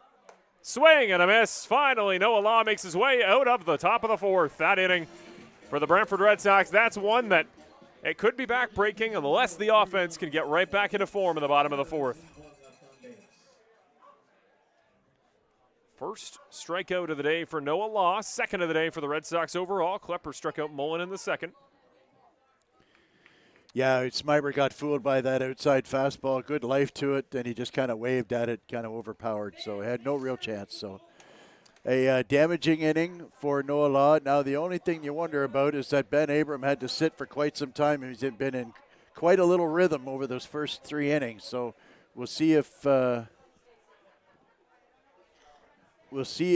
Brantford can take advantage of any difficulty that Ben Abram has with that pinpoint control that he's shown thus far this evening. A great turnout here at Arnold Anderson Stadium, one that would have made Arnold Anderson himself very proud to open up a season in Canadian baseball. The Welland Jackfish, you always wonder how the form will remain when you win a championship, especially in as dominant fashion as they did, 31-11 record. We'll see what they can do with 6 extra games here this season, but a really good start there for the offense. And like you said, Brian, that's always the fear. When a team can so repetitively, consistently put the ball in play, can leg out plays, and they make smart decisions on the base paths, that is the kind of team that not only can they wear you down, not only can they put up runs, but they can do so with long innings that really gets the game out of sequence. Absolutely, and you know, that's like I said, they wear you down. They run the bases with reckless abandon because they've got so much speed, and they aren't just there's. It's easy to be a fast runner, but you have to be a good base runner. You don't have to be a fast runner to be a good base runner. But if you are a fast runner and a good base runner, that makes you a very dangerous person on the base paths. That's for sure.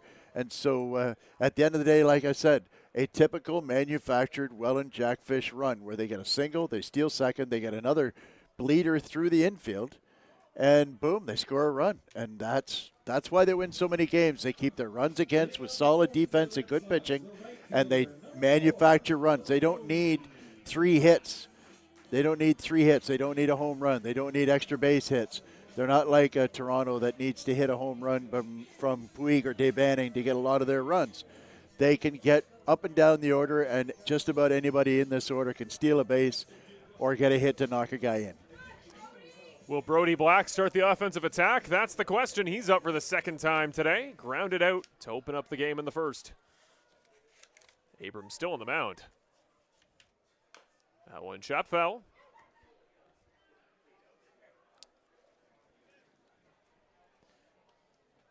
Abram not too deep into this ball game. Still short of 30 pitches here as he starts his 4th inning of work. Yeah, I mean, 9 pitches an inning. That's, you go all day pitching like that. I mean, that's a complete, that's what they call a complete, that's a Maddox. That's what they call that. And that's a term that maybe a lot of people haven't heard, but a Maddox is a complete game when you throw less than 90 pitches. And that's what he's on pace for at this point. Famously had a 78 pitch perfect game. Talk about efficiency. Here's the 0-2. That one a little too high. Bold take there from Black, but he gets it. 1-2. My favorite baseball speed man of all time, Mark Burley, has the record for most games pitched under 2 hours. That alone should put him in the Hall of Fame in the pace of play era. I would think so, without a pitch clock. That one off the wide part of the plate. Good job by Black to not go through with the swing. 2-2.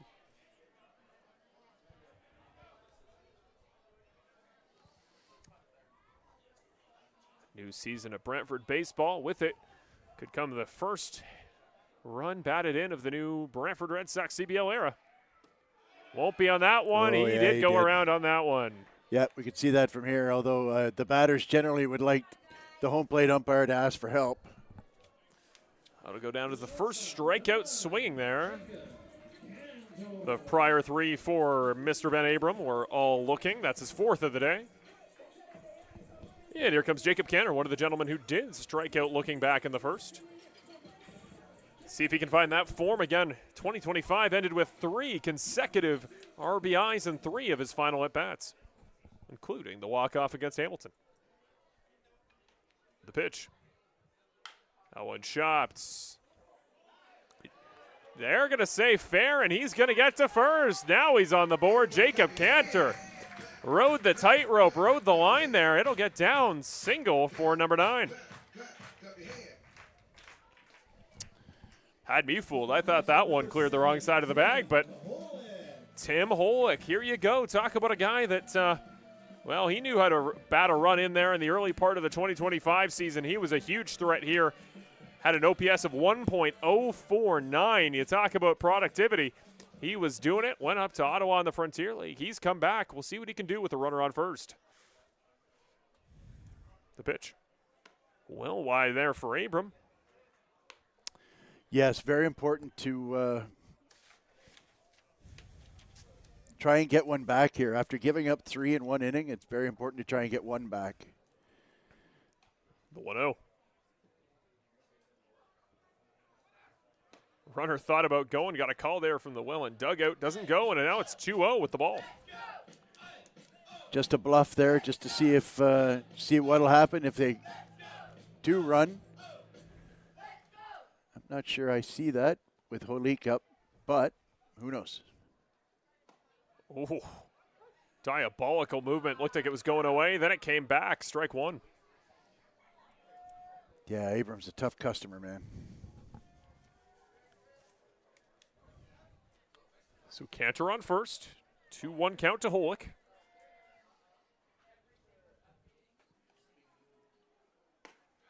Right down the middle, 2-2. Haven't seen many swings today from Holick in general. Did hit into a 5-3 putout back in the first inning. Cantor still on first, 1 out. Like to see him square one up here. Abram deals. That one too low. Full count, says the home plate umpire. So now you've got a 3-2 count. There's still only one out. You've got theoretically your best hitter at the plate. Maybe time to put a play on here. That's Abram was clearly thinking the same thing, that they might have a runner going here at 3-2. No hit and run and not much of a lead there for Cantor. He gets back comfortably. Taking a little bit of a lead again, about a step and a half. Inching over. Swing and a miss for Holick. Cantor doesn't go. So the runner will remain on first. 5th K of the day for Mr. Abram. Yeah, I'm not sure that pitch was in the zone, to be honest with you. So Nick Guyan-Antone back up. Flew out to the center fielder, Gio Morello, back in the 2nd inning. And I think if you're Guyan-Antone, the best thing you can do right here at this point, let some stuff go by. Make Ben Abram earn those strikes, but he's really controlled the zone today. He sure has. That one looked hittable, and Guyan-Antone knew it. Yeah, that was a really good hack. Had power, just barely missed the barrel. 0-1.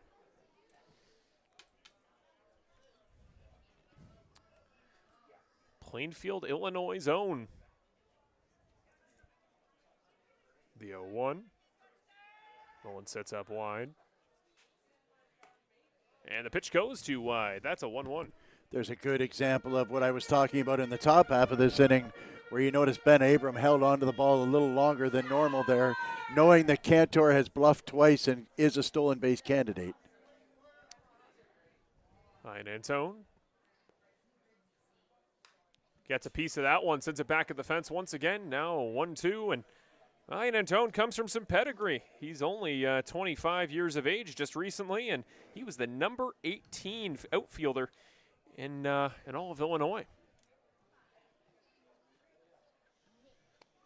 It was an absolute stud at East Tennessee State. The 1-2, Cantor taking a couple steps. Yep, there he goes. Cantor goes. Pitch misses. See if they can get him at second. Waiting on the call. That's a third out. And that will be Cantor out for the inning. And one of those things for Guyan-Antone, again, it's similar to what we saw a little bit earlier with Ethan Mann. Well, you were down to the count, and talk about getting a second chance. Well, you can sure tell that Guyan-Antone didn't care for the call, but at the end of the day, Abram's been around the plate all night long. He had a good swing at a couple of those pitches. He's just getting his feet wet in this league. So, well, the YMCA dance begins for the fans here, staying up to the late hours at Arnold Anderson Stadium for season opening baseball. We'll take a 60-second break as we get ready to go for a new pitcher, new half inning. We want to thank you again for joining us for Brantford Red Sox CBL YouTube Baseball presented by Mr. Lubin Tires. We'll be right back in just a moment.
And welcome back to Brantford Red Sox CBL YouTube Baseball presented by Mr. Lube and Tires.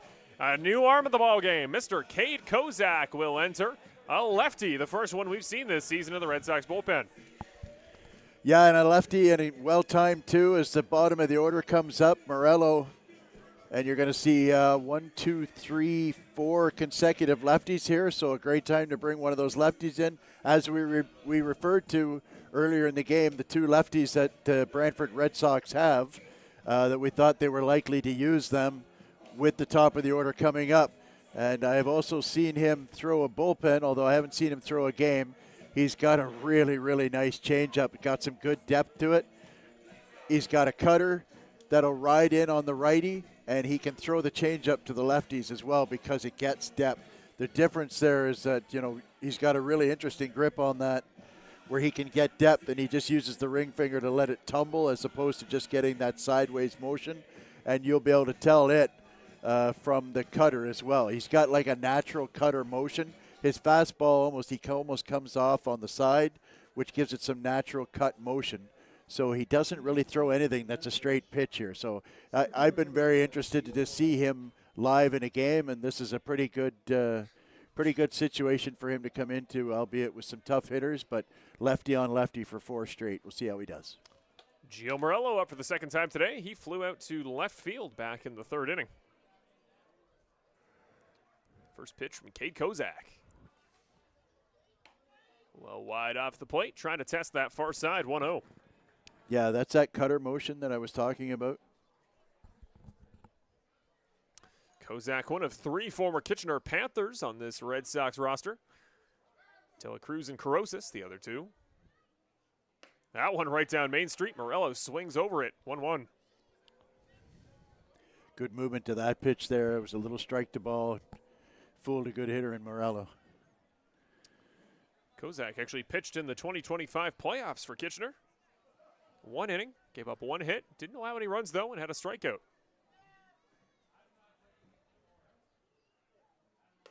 That one a little bit too high, 2-1. Just didn't get on top of that one. Does have a good curveball. He doesn't throw it a lot, I don't think. Daiki Arbe and Jonah Weisner up next. Here's 2-1. That's a better pitch right there. That was beautiful. That was a really nice spot. Breaking pitch that just caught the far corner at the knees, although clearly Morello disagrees with it. So 2-2. It's been a couple. He's trying to test that far part of the zone. The batter's left.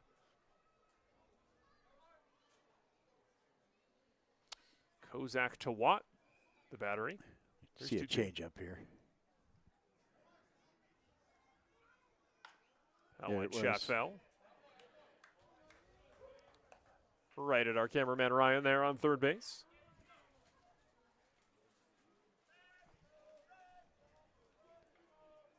Here's the 2-2. Gio Morello again. Watch that very low batting stance. Kind of has the bat next to him more than behind him.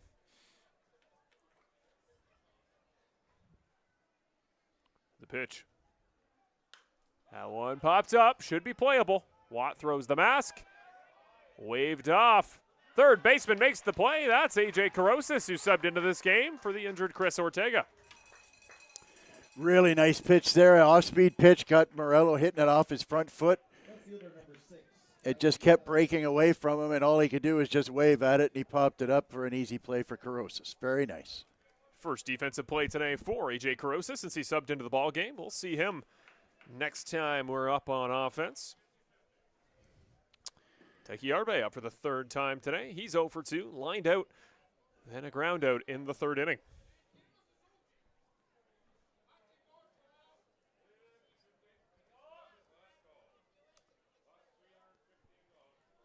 Here's the pitch from Kozak.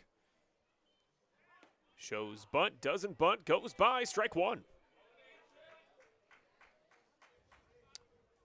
First time Arbe's seen Kozak today.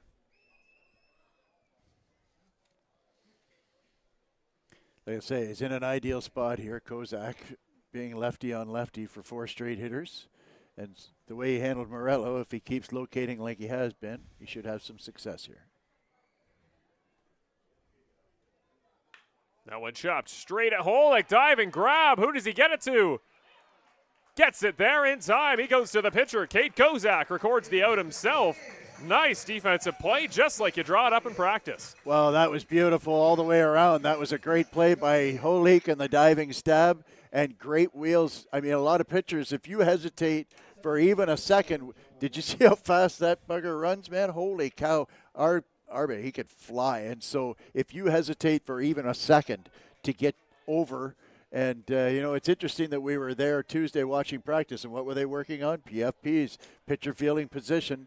And Kozak certainly looked like somebody who has been working on his PFPs because he got over there in a flash and got the out. That's why you practice.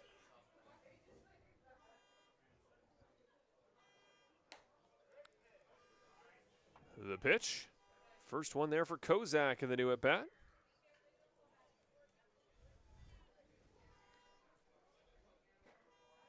"1-0 is the count. Jonah Weiser, first run of the season for the Welland Jackfish.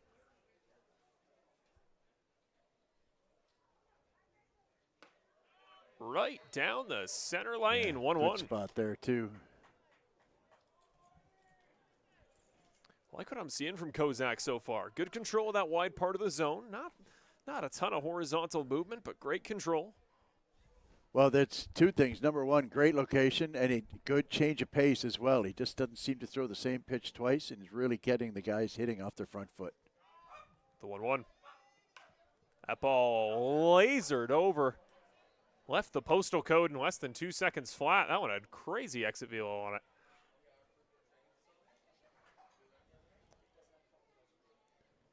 The Brantford Red Sox training facility is about 8 minutes down the street, and that one probably hit the outside wall of it. 1-2.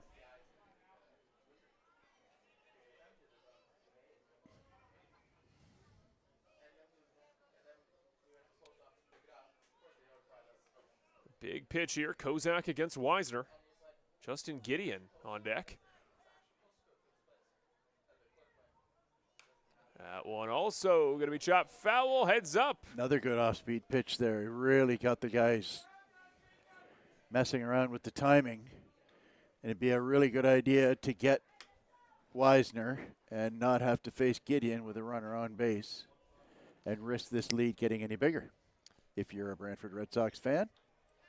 One pitch could end the inning here for Kozak. He's got him kind of leaning out and maybe something hard in, but I think he's going to go away again here. Oh, that's a great take. That was a strike to ball curveball. And really nice take there. You can see Kozak talking to himself. I think he thought that would have been the one. That's his 10th pitch of the game. All twos on the scoreboard. Might be a pretty good time, like I said, just to come hard and bust him in or at least throw a changeup inside here. I'd like to see him come back inside. The pitch. Oh, somehow misses the batter. You know what? I'm looking right at it, and I thought it hit him. I thought it did, too. Looked like it glitched through him like a video game, but this is real life, so. Yeah, it's like a glitch there. Biggest pitch in baseball, 3-2, 2 outs. Still Kozak versus Weisner.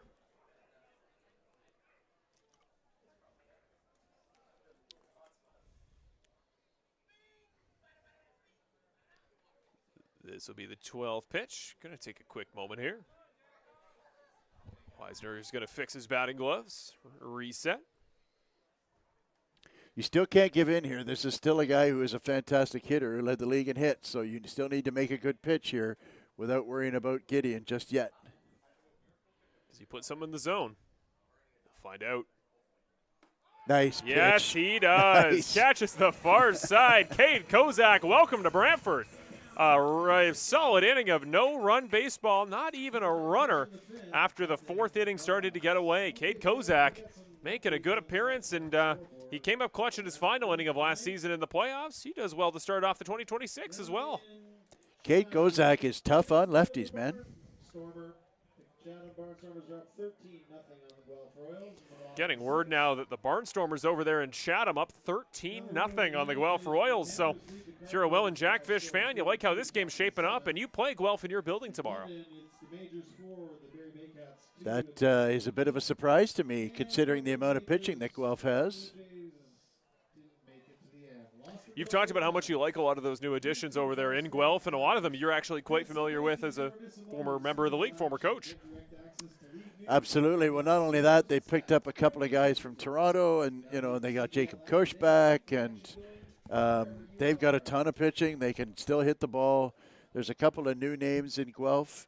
I know that they're a bit of a franchise in flux there. They're trying to looking for a new owner, and I'm not sure they had much success over the winter. I like that diamond, but it's not the best. I know it's a challenge to broadcast in that diamond. The Wi-Fi is not great, and the lighting is not fantastic. I do like playing games there. I played a lot of games in that diamond in Guelph. So it'll be the newly substituted in on offense. AJ Carosis going to start off the inning here in the 5th. He subbed in for Chris Ortega. Remember, he went down with what we're going to guess is some sort of lower leg or back ailment there on a fielding play coming over from third. So we'll see what Carosis has here on offense. Another Mississauga Ontarian in the building tonight. 5'11", 185 pounds. He's a righty hitter.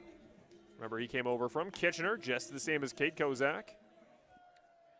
Product of the Kitchener Junior Panthers. Also played with the Charleston Golden Eagles. Division II NCAA. He OPS 958 with 8 home runs in only 88 games. Yeah, good ball player, good kid. I've known him a little while, and like I said, defensively, he can play anywhere in the infield. He's a really solid middle infielder. He can play short, he can play second, and he'll replace Ortega defensively at least, and you just hope you get some contribution out of him offensively, because in fairness, you can't expect him to make up for a guy who led the league in RBIs last year. Take a step away, comes back. First pitch Carosis will see from Ben Abram. He's got 6 Ks already.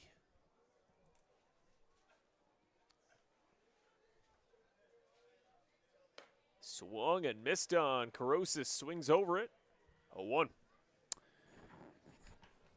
Good start there.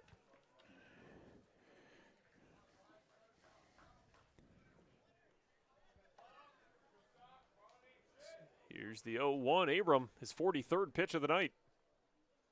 That one chopped. Third baseman will play it. Arnold, the throw. High, and he's safe. Doesn't get his foot on the bag. Throw is high. Carosis will leg that one out. His first hit of the year.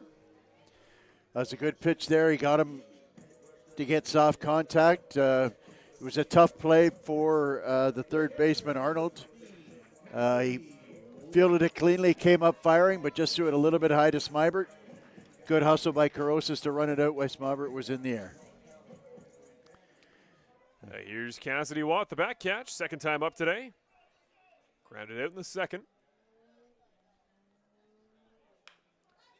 That one bunted directly at first base. He's just going to let the runner take its position at second. Records the out there on Cass. The exercise science major gets some cardio on his run to first, but he will be recorded out. So that'll set up Lucas Lefebvre. I'm not sure if that was a sacrifice. It was well implemented. So Lefebvre up for the second time today. Struck out looking back in the third inning. They got the 2 Coquitlam, BC natives batting back and back-to-back in the lineup. Watt, now here's Lefebvre, the designated hitter. That one struck. Out towards center. Morello under it. Fields it cleanly. Thought about running, but no. AJ Carosis will hold himself there. Throws off the line, but the runner didn't go. The second baseman, number 33, Lucas. So Lucas Bateman, the Lucas and Lucas doubleheader, hits its second phase. Ethan Paulos now on deck. It was a pop-up for Lucas Bateman, his first at-bat of the new season. Well, that's a shame. He got a pitch to hit there, and he hit it okay. It's just he hit it directly at Morello, and that is Gio Morello is generally a place where balls go to die.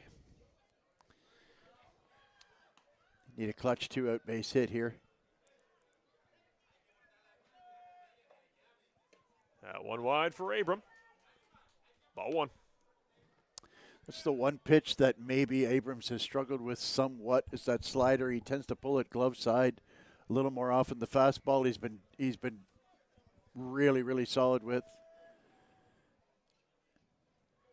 That pitch struck. There it is. Into the gap. Will the runner come around? Oh, the boy. throw in from right field. It's going to be close. No, it won't. No, it Nice won't. throw right to Mullen. Holds the runners on the corners, but a hit, a single for Lucas Bateman. Really nice hit there. Unfortunately, hit it right on a rope, and Gideon fielded that one very Gideon's well. got a hose out there, and that, I guess that's kind of what I was referring to in the previous inning, where their infielders are playing in a little bit more shallow on the opposite side. On the opposite side, when it's the pull side, you can play regular depth, but on the opposite side, and you can see the left fielder coming in about 12, 15 steps now, just trying to cut off that extra base. So Ethan Paulos, bottom of the lineup, comes up again. Brody Black now on deck if they can get all the way around to him. That one off. It's going to go away from the glove side this time, 1-0. Runners on the corners now. Huge opportunity here for Brantford to get back in this ball game. The 1-0. Now it's too far to the glove side, 2-0. Only the 10th ball of the game today for Mr. Ben Abram. He's controlled that zone very well thus far. That's crazy. We're in the 5th inning. He's only thrown 10 pitches for balls. What a crazy stat. Here's the pitch. Right down the middle that time. Had to get himself back in the count, 2-1. So Paulo's at the plate.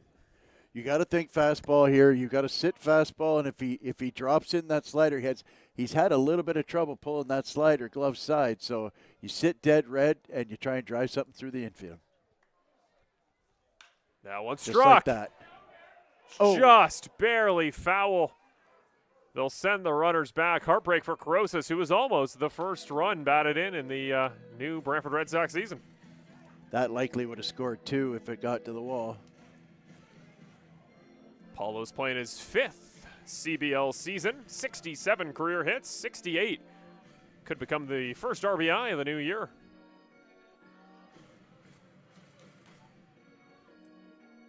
Seems to be seeing the ball quite well here.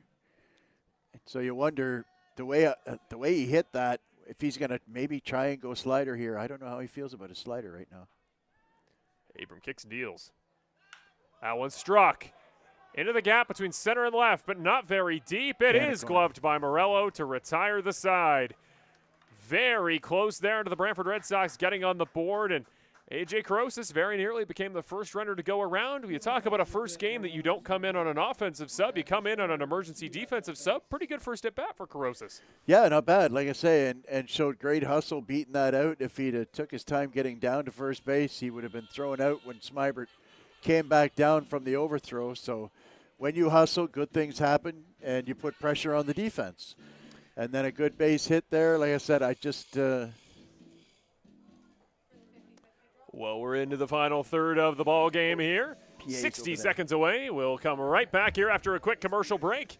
In just a moment here on Brantford Red Sox CBL YouTube Baseball, presented by Mr. Lubin Tires.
And we're back on Brantford Red Sox CBL Baseball here to open up the 2026 Canadian Baseball League season, presented by Mr. Lubin Tires. Speaking of, we want to thank our presenting sponsors here who make all this possible here on Friday nights, Sunday nights, or wherever we may play.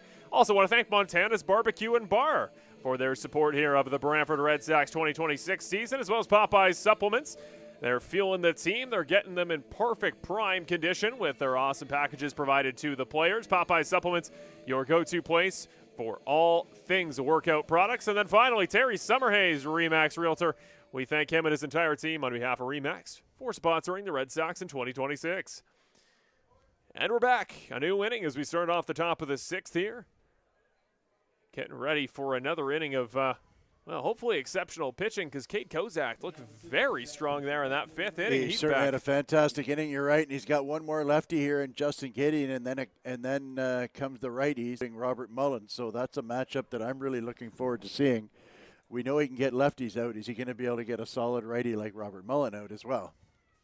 Gideon sees that one go down the middle for strike one. It was an RBI double only an inning ago, and then eventually scored what became the 2nd run of the night for Welland.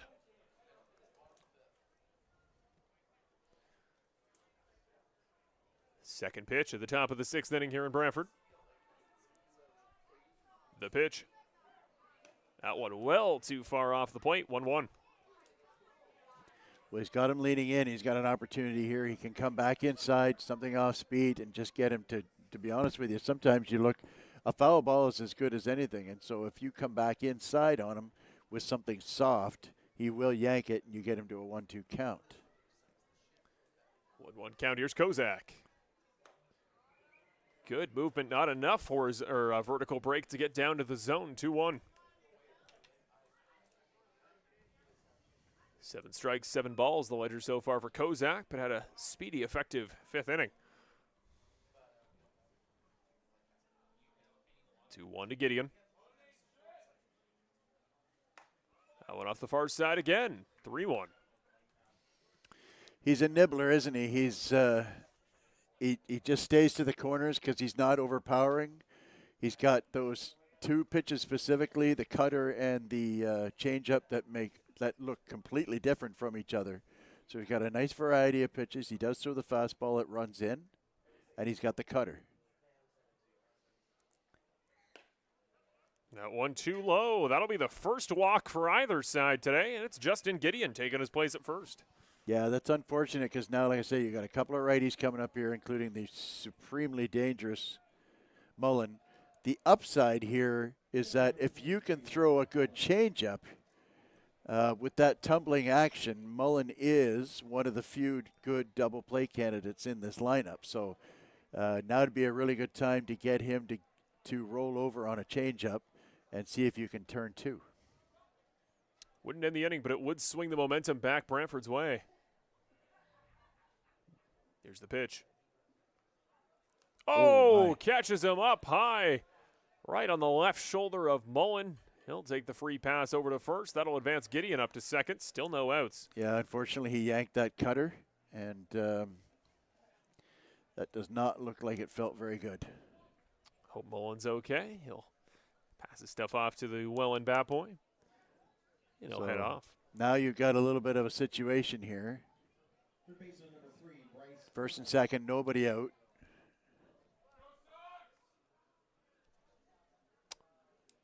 So Bryce Arnold up for his 3rd time today. Lined out, but had a sac fly RBI.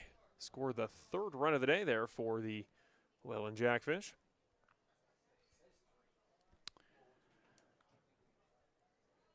A little bit of movement there on second.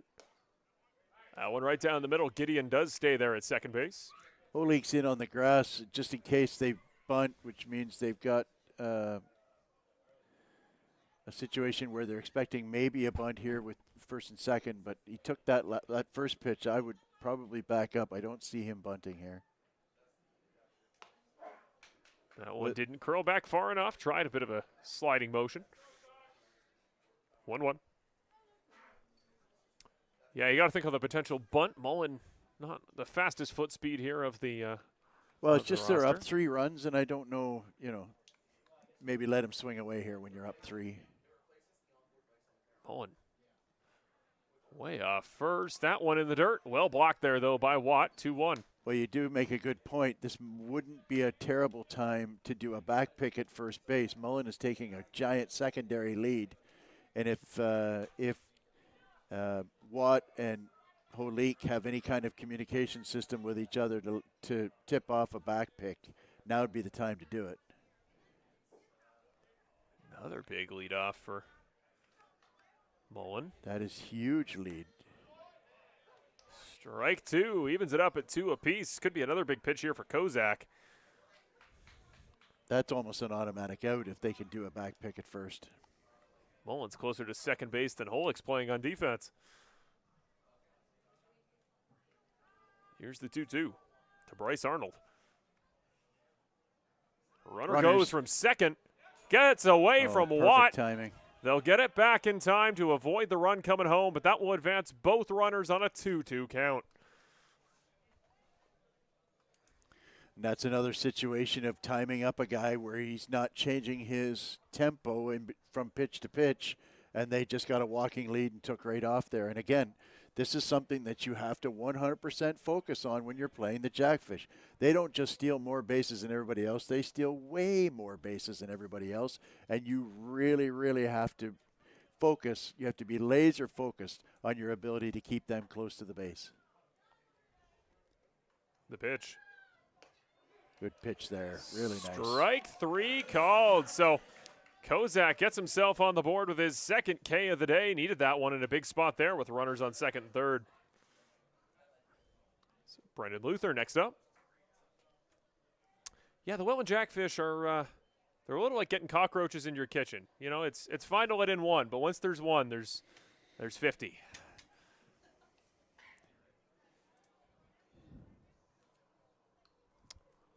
Here's the first mound visit of the day for Cade Kozak. Has the bright blue turquoise glove there. Well, here you have a situation where you've got second and third and one out, and frankly, you've got a lefty-lefty matchup here, but the lefty up is a really, really good hitter in Luther, and you got a righty on deck. So your percentages say that you should not walk him, but they really don't want to give up another run here. So if you're not going to walk him, you've got a guy who was third in the league in hits, and you're going to bring the infield in to try and cut down the runner at the plate. So this is a bit of a precarious situation. If it were the other way around, if you had a righty up now with a lefty on deck, with a lefty on the mound, that's when you would walk him and get the bases loaded, go corners in, and try and get a double play at the plate. Well, if they walk Luther for the potential double play, Ethan Mann is a lightweight build there at DH. Could leg it out. First pitch in, too low, says the home plate umpire, 1-0. And just missed with that one. Ethan Mann had a steal back in the fourth inning. He's one of the lighter DHs you'll ever see. He'd be a threat to leg it out if they did have the bases loaded. Kozak versus Luther. 3-0 Welland, currently the lead. That one chopped. This could be Cover an one. out at first. Gets it there in time. Steps on the bag, but it will send another runner home. Welland takes it to a 4-0 lead as scoring from third base, Justin Gideon.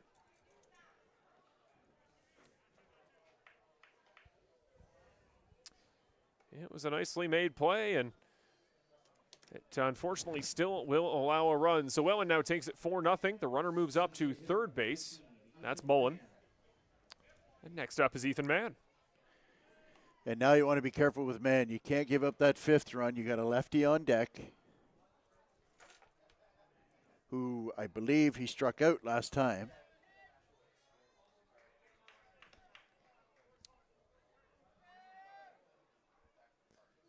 Kozak. Held a little too far. Watt tried to frame it. Doesn't get support from the ump. 1-0. Have a final score now in Barrie. Barrie at home knocks off the Toronto Maple Leafs in their second game, 6-1. Swing and a miss there from Mann, evens the count up at 1 apiece. Lead now up to 14-1 for Chatham over Guelph, only in the top of the 7th in that game, but the Guelph Royals are now on the board. Kitchener's at Hamilton. They now lead 6-2, bottom of the 7th. Here's the pitch from Kozak, 1-1. Little too low. Nicely blocked again by Watt to get the legs together, 2-1. Real nice block there, saved a run. The one thing you know you're going to get with Cassidy Watt, he's very good at blocking the baseball in front of him. Sometimes it's tough to get to those ones on the left or right, but anything that comes directly at him, he squares up really nice. Does a great job of not only blocking it, but controlling where it goes when it bounces off of him. So 2-1, Kozak to man. Still on third base, Robert Mullen after being hit by a pitch earlier in the inning. Stay aggressive here, go right at him. Went right at him literally, almost hit him in the shoulder. 3-1. That was aggressive. Smybert on deck should his services be needed. Ball here would put runner on the corners. Strike would make it a full count. And again, I'm not in any hurry to give in here with a lefty on deck. That one too low. Yeah. You heard it off the ground. That'll be the second free pass of the inning, this time to Ethan Mann. Yeah, he pitched him like he didn't really want much to do with him there, to be honest with you. He bounced a couple. He threw one right up high and tight to him. So We talked about it a little bit last year, the importance of pitchers in general, but especially our bullpen of you need to remember the count. You always pitch to the count. There was a couple times last year up in favorable counts that a lot of pitchers for Brantford were putting very hittable stuff over the plate. When you have a little bit of room to play with, it's the opposite philosophy there, right? You only have so much wiggle room when you're sitting there with a 3-1 count. You got to give something competitive in the zone, but you can't really use your best swing and miss stuff. well, like I said, it struck me that he would rather face the lefty to get the third out. That ball gets away from Watt. Probably would have had the run there, but again, I talked about Robert Mullen. Foot speed's so important with potential plays like that. Well, I think he crossed him up there, and you're going to go have a little chat about the signal system because that ball did not bounce. And so my assumption is that Cassidy Watt got crossed up there. It's always going to take some time for batteries to build their chemistry over the course of the year. Today, of course, opening day. We haven't seen any such mistakes there with Abram and Mullen in the road side of the innings. They got Smybert. They got Smybert on a pitch up and out hard. So it's probably a really good idea to stay hard and up on him. That one well high, up and over the zone. So this is James Smybert up third. Gio Morello now on deck.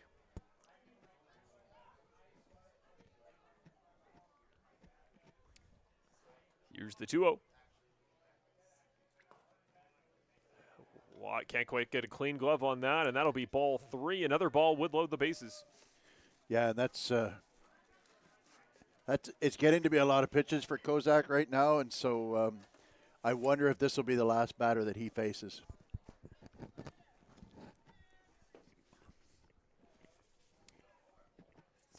Runners on second, third. Does find the zone. Good break on that one to creep its way down. 3-1.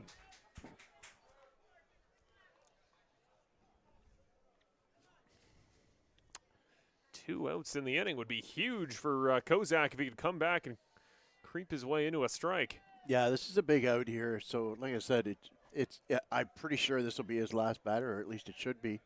Very likely.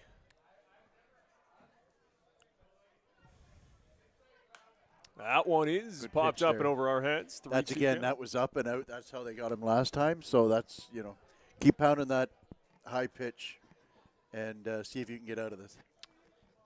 Thirds and arm up and stretching, getting ready in the Brantford bullpen. So Kozak will likely be facing his final batters here in this half inning. Up to 33 pitches on the day. Not bad for a middle relief appearance. Biggest pitch in baseball. Full count with 2 outs. Yeah, it feels like a big one, doesn't it? Like this game's about to slip away on them, so they really need to get this guy. That one Great popped pitch. up. Might be into the gap. Bateman under it. Does make the snag. Huge out recorded there for the Red Sox as they'll take a 4-0 deficit over what it could have grown into there in the top of the 6th.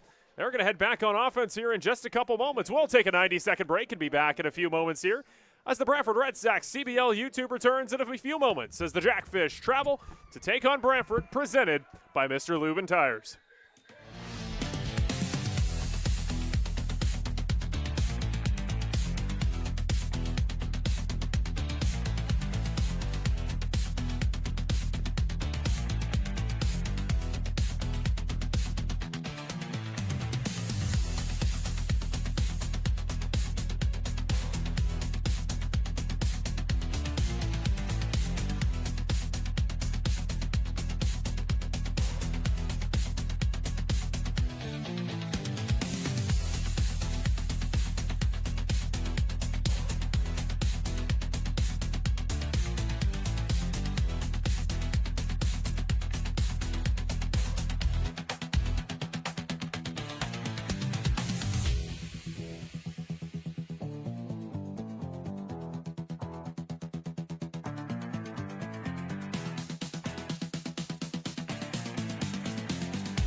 And welcome back to Brantford Red Sox CBL YouTube Baseball, presented by Mr. Lubin Tires. The Welland Jackfish hold a 4-0 lead as we head into the bottom of the 6th inning, but, well, comebacks have to start somewhere, and might be fitting that it's at the top of the order. Brody Black makes his way up to the batter's box for the 3rd time today. Yeah, 3rd time around, top of the order up. Abrams pitching a beauty, but it's time to stop worrying about pitch counts and whatever. See ball, hit ball, find a good pitch to hit and drive it. Abram going to start with a little bit of a sliding movement. Once again, it's going to go too far, 1-0. Getting a little chilly as we get into the late hours here at Arnold Anderson. That one now too far inside, 2-0. First pitch weather was expected to be give or take about 19 degrees here tonight. I'd estimate we're down probably into the 14 or 13 range. Up on deck is Jacob Cantor. Oh, inside. Hits the hand, but it gets him on the swinging motion. Yeah, I was going to say, I think it did hit him, but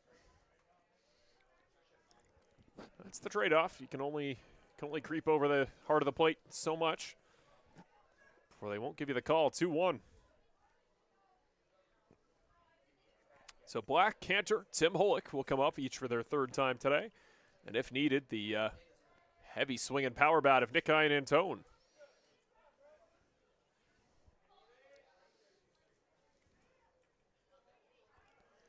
Four nothing the lead for the Welland Jackfish here as they look to follow up their title campaign.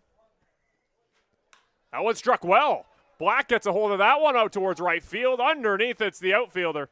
And the out recorded nicely there. And what is probably Brantford's hardest hit ball of the day, but it's Justin Gideon getting under it. Yeah, very nice play by Gideon, just coasting back there, tracking the ball well. That was a good swing. He put a good swing on that, hit the ball hard. Well, Jacob Cantor had the first hit of the day for the Brantford Red Sox, but was eventually caught stealing. Could he have the 4th? As Ben Abram just an iota over 50 pitches. He has had an incredibly efficient night on the mound. Right down the center with some movement to boot. 0-1. Yeah, that's that slider he's been having trouble with, but he sure nailed that one. 3 hits so far today allowed to the Red Sox. That one low and in the dirt, evens the count up at 1 apiece. Abram, 6 strikeouts on the day. 3 looking, 3 swinging.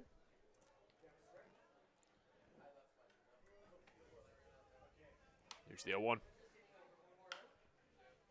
Chops that one foul down the third baseline.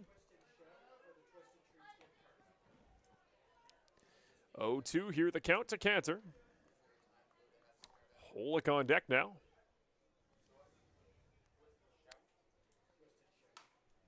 There's 1 out left in the inning thus far. Here's Abram. That one right down the center. Struck out towards right field again. Gideon does get under it. Dives and lays out. What a catch by number 1. Lay out, man. What a nice play that was. That's a shame. That was really well hit ball as well. Heartbreak there for the Red Sox offense. They put 2 balls well struck in the exact same spot, and Justin Gideon gets to both of them. What a dive there.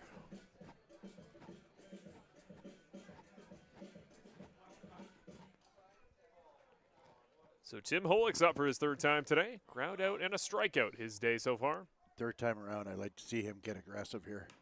He did get aggressive. Ow, ow. Sounded like it caught him on the hand on the way around. 2nd time in the inning a Red Sox righty has gotten the ball off the hand. Holick looks like he's okay, but those ones sting every time. Heavens, it's been a tough game for the Red Sox with Ortega's injury, and then Black got one on the hand, and now Holick gets one on the hand.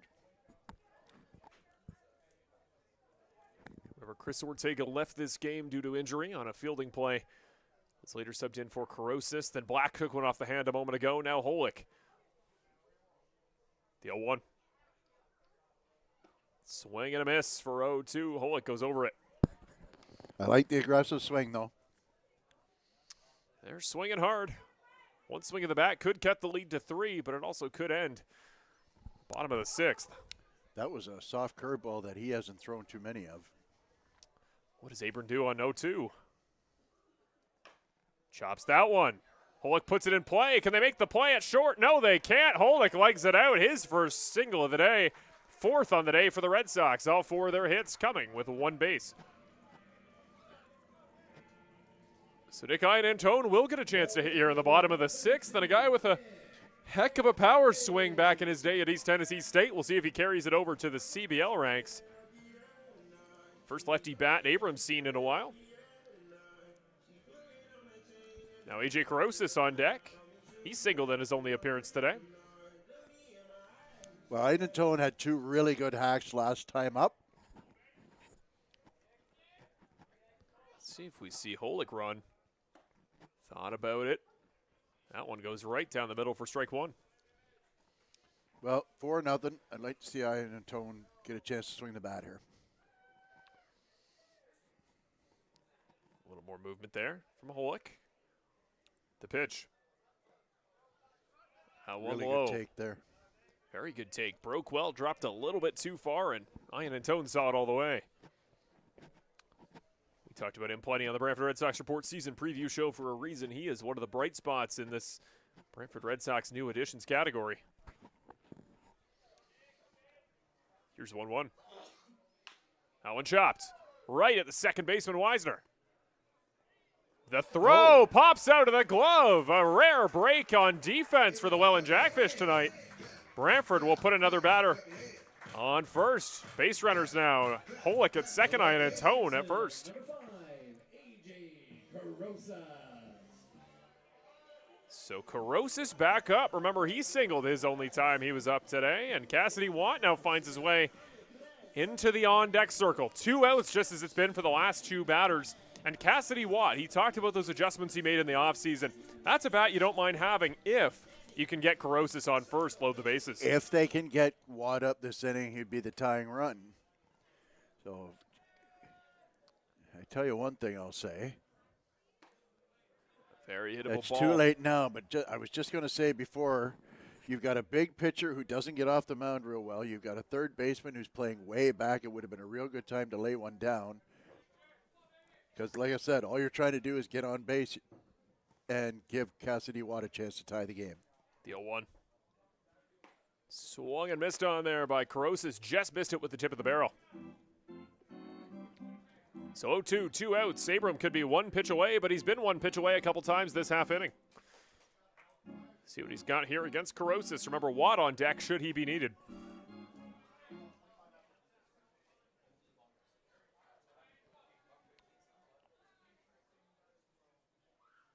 That one pops straight up over our heads. Will it be playable for Mullen?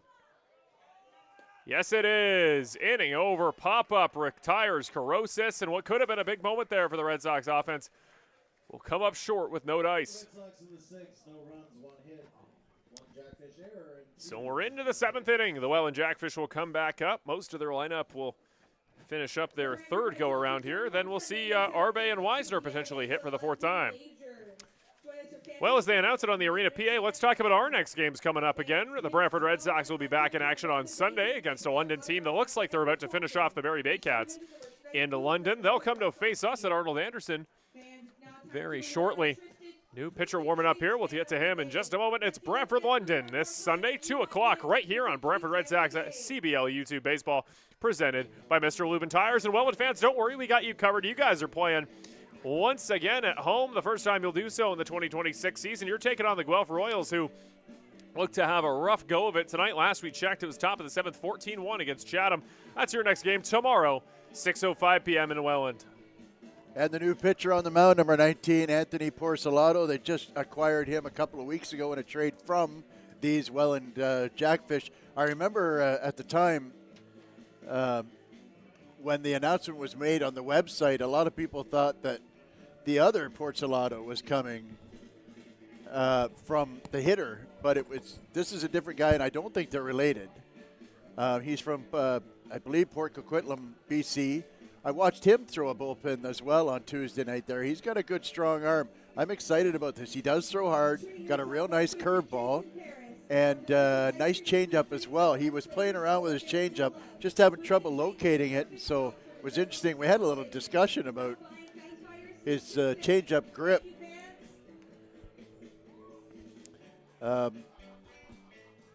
Having said that, he throws hard, and like I say, he's got a really nice breaking ball, and he's got a live arm as well. He's got some run to his fastball, so I'm interested. Should be fun to see him throw. Porcelato formerly played for, of course, the Welland Jackfish, so he's the effective turncoat tonight out of the bullpen for Brantford, playing against his former team. He also played for the Douglas College Royals and Archbishop Kearney Regional Secondary School, not named after the Prime Minister. And also pitched for one of my personal favorite team names, the Weyburn Beavers. Weyburn Beavers alumni, righty Porcelato. He'll face his former ball club for the first time. No, there's a Canadian baseball team, right?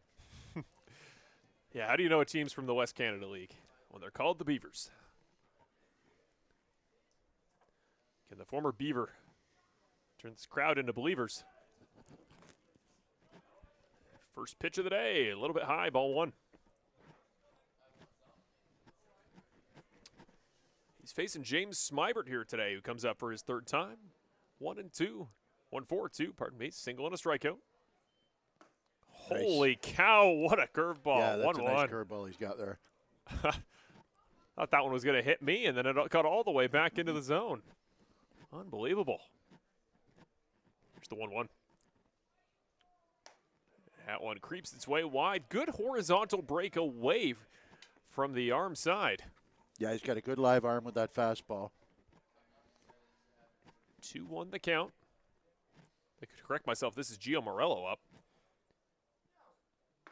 Another one with the curveballs right down the middle. Morello hasn't seen too many of those from anybody else today. 2-2.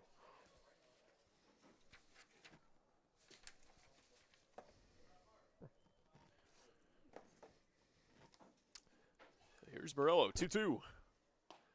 Ooh, No call. just a bit low. Thought it clipped the bottom corner of the zone. Home plate umpire's got a better view than we do. Full count.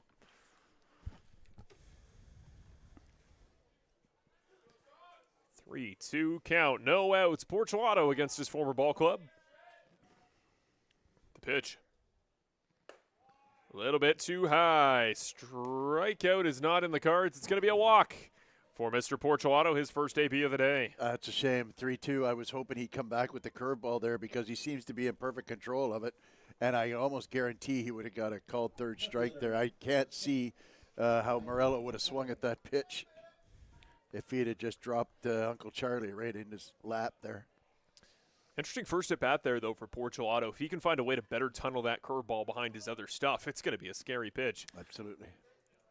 Here's Daiki Arbe. That one off wide off the plate. 1-0. Fourth time we've seen Arbe today. He's 0 for 3. Lined out, then grounded out back-to-back at bats.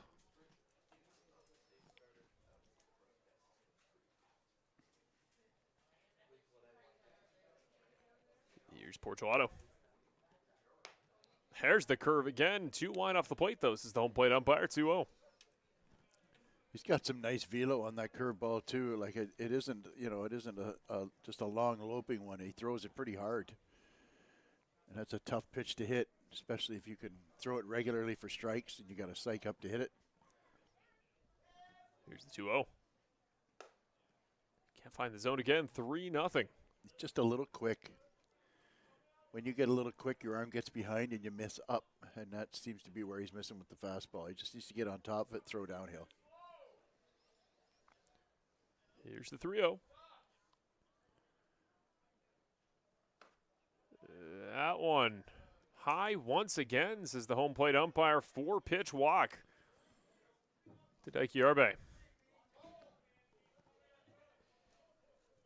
Back-to-back walks here to start Anthony Porcelato's debut here for Brantford in his first game at the home ballpark. Here's Jonah Weisner, a guy I'm sure he knows quite well from their championship season together. Weisner 1 for 3 today. Did score the first run of the season for the Welland Jackfish. Stole a base on his way to get there. Singled to set up that whole sequence.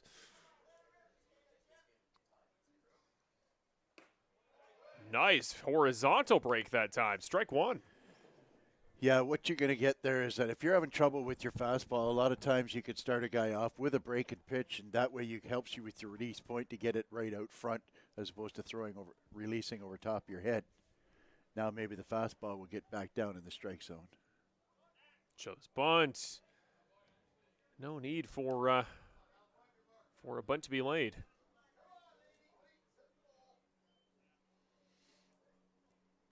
Missed the zone for 1-1. Runners on first and second. Here's Weisner again. That one wide off the wide part of the plate. We just had a chirp referencing Jonah Weisner's hometown. I do kind of like the research chirps. If you're going to taunt, do it with evidence. That's what I like. Absolutely. It's kind of thoughtful. 2-1 pitch.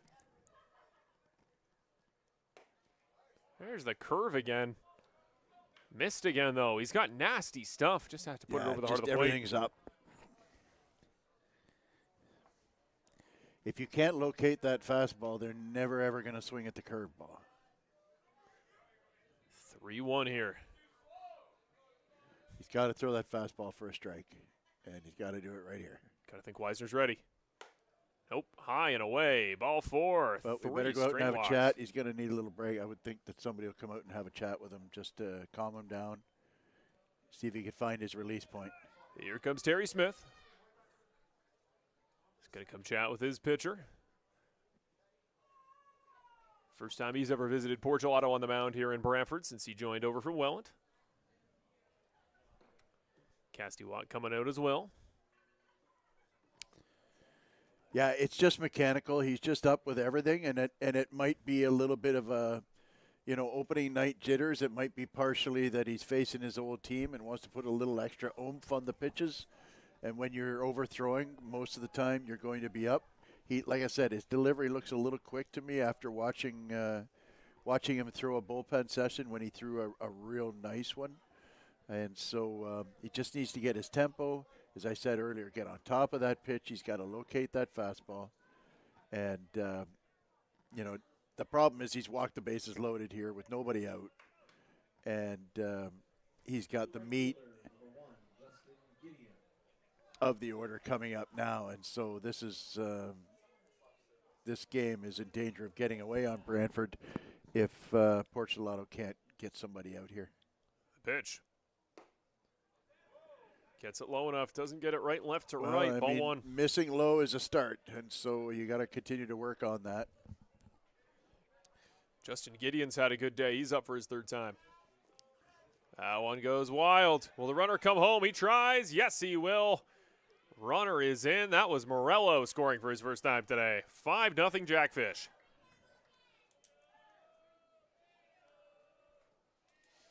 It's been a long night behind the plate for Cassidy Watt. He's been chasing a lot of balls and been blocking a lot of balls in the dirt. That one, I think, got him off of his throwing arm, maybe in the shoulder. How many batteries do you see, though, in baseball that are two guys from the same hometown? That's kind of cool. Coquitlam, BC has the pair here. Especially when you're playing, 2,000 miles from home. So now runners on second and third once again. That one too high, 3-0. Alarm I can see warming up in the Brantford bullpen. Yeah, I could see some movement in the bullpen. Like I said, this one is in danger of getting away on them. You've got a real big problem with the big guy coming up next in Robert Mullen. 3-0. And 4-0 inside part of the plate. That's another walk. That one's going to go to Justin Gideon, his second in back-to-back innings. So yeah, Mullen up to the plate here. You talked about what he did last year. 8 homers. A 9th here. Well, a first of the season for him could put this one out of play for the Red Sox as the Welland Jackfish. They look in the same form to start the year as they ended last. Well, and at the end of the day, we spoke on our preview show about the amount of walks, 230 walks last year.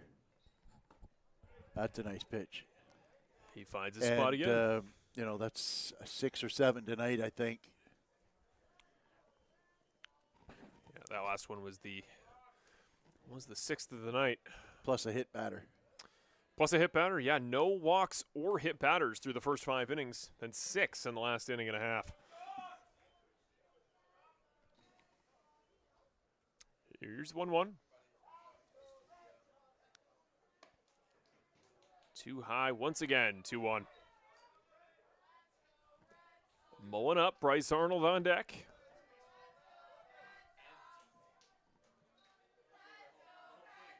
A chant starting here at Arnold Anderson. Fans try to get the energy going with the bases loaded. That one up and over our heads.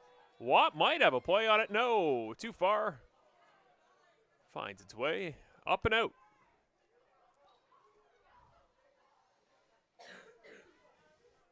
It's not easy. It's turning into a bit of a chilly night. It's down to about 10 or 11 degrees now. So at the end of the day, we just need to have them throw a few strikes here and make them put the ball in play. Like I said, you're in a difficult spot with the bases loaded, nobody out, and a dangerous hitter Mullen at the plate. Big pitch here. Porcelado wants to get on the board with a strikeout.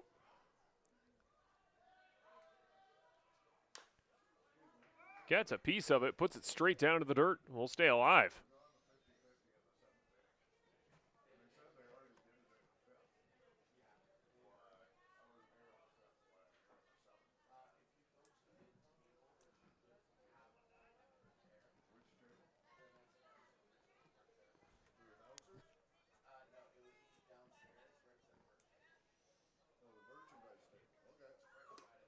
Well, too high there for.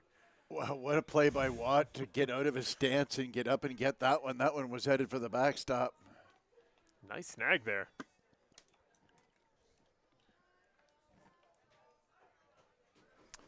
Yeah, Porcelado desperately needs to find some momentum here. Still no outs. Bases loaded. 5-0 Jackfish in the late hours.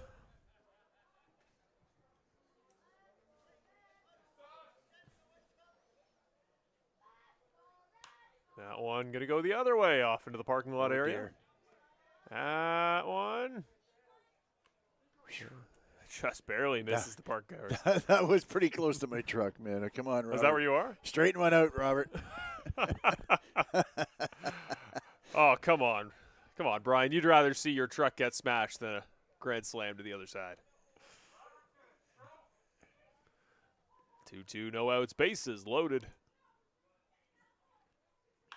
That one well struck, but it will go foul just left to the pole. But if that one stayed more right, wow, would have been through a window in the house down the street. That would have been on you because you're the one who used the words a minute ago. That's a good point. I didn't know those were my only two options, grand slam or smash truck. I thought maybe it's a binary sport, Brian. You get one or the other. I was thinking more along the lines of an infield fly, but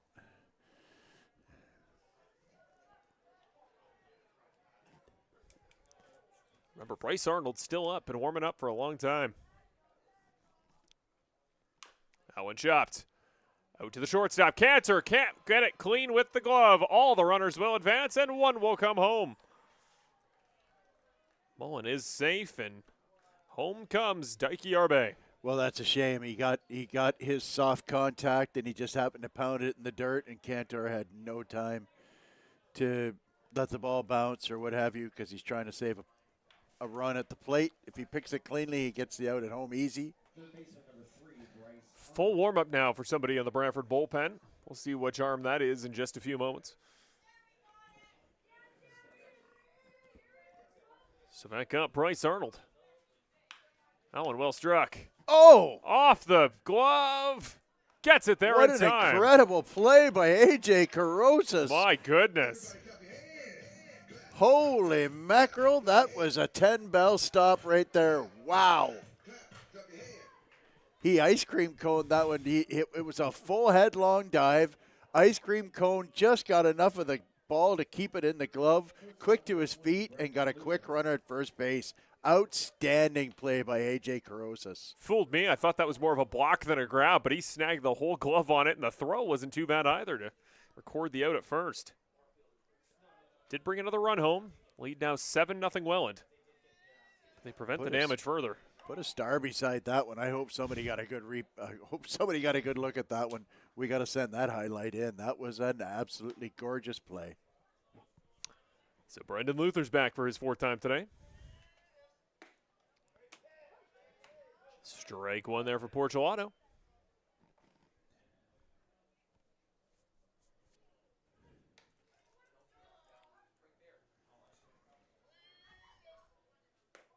That one almost hit the foot of the batter, 1-1. Next up, Ethan Mann. Mann, Smybert, and Morello would be the next three up, should they be needed. That one catches a piece of the bat, but Luther can't barrel it, 1-2.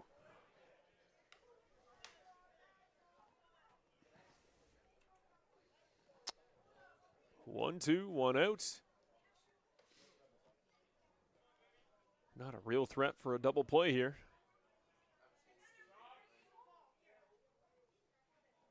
Swung and missed on. Porcelato gets tagged by Watt. That'll be the first time today Porcelato's registered a strikeout. His first as a Brantford Red Sox. That was a nasty curveball. Yeah, he did a good job there, just switching it up, switching the eye level, just kind of getting back in a rhythm so the batter didn't know what to expect. But when you're not expecting that curveball, it's going to get you every day of the week. Well, let's face it. They've scored, 3 runs this inning. They haven't barreled anything up. No. You got 4 walks. You got an infield hit. And you got a ground out. And there's your 3 runs. They haven't hit anything barreled up. Yeah, 1 extra base hit on the day for Welland. That's the only one of the ball game. Strike 1. Count now 1 apiece here to Ethan Mann.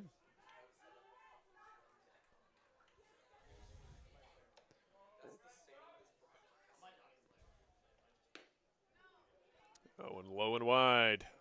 2-1.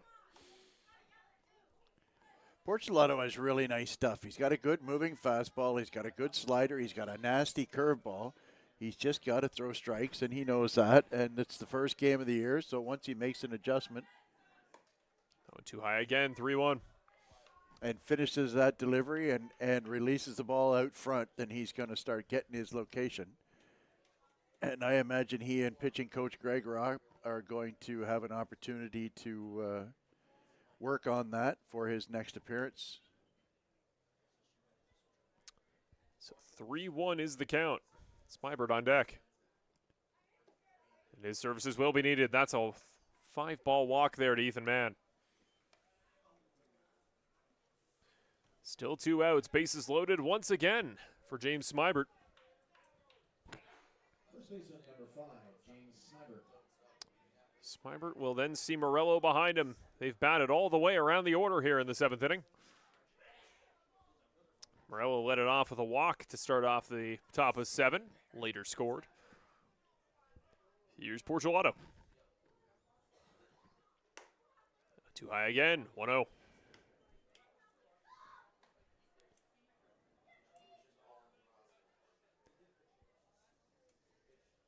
Another walk would score another run for Welland. That one creeps its way back. Nice movement. 1-1.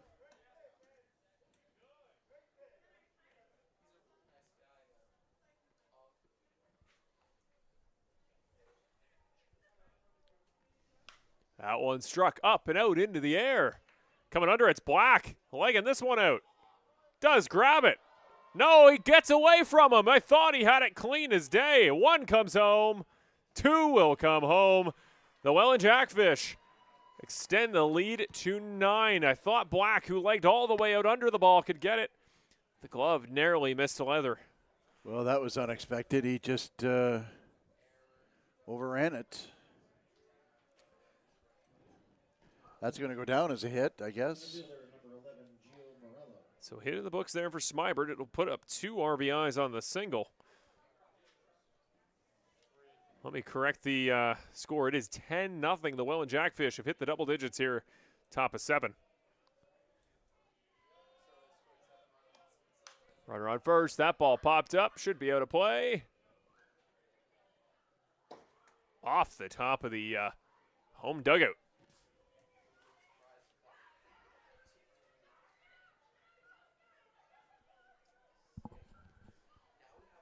So an 0-1 count, 2 outs. Portulato still in the ballgame. Morello up for the 2nd time in the inning. He walked and scored a run to start it. Doesn't get the call. That one's off the far side. 1 apiece here. Portulato to Morello.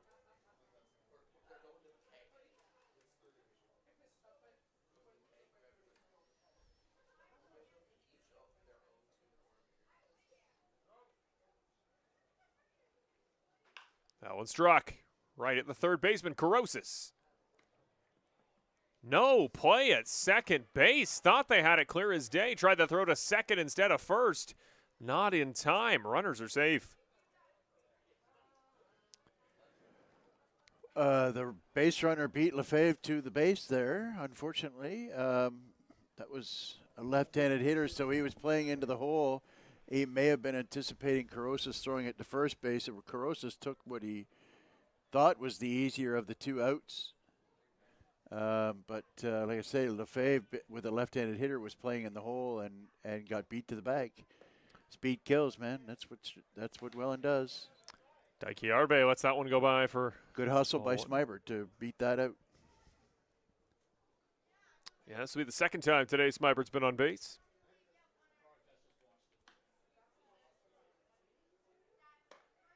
That one high, 2-0. Runners on first and second. Arbe batting.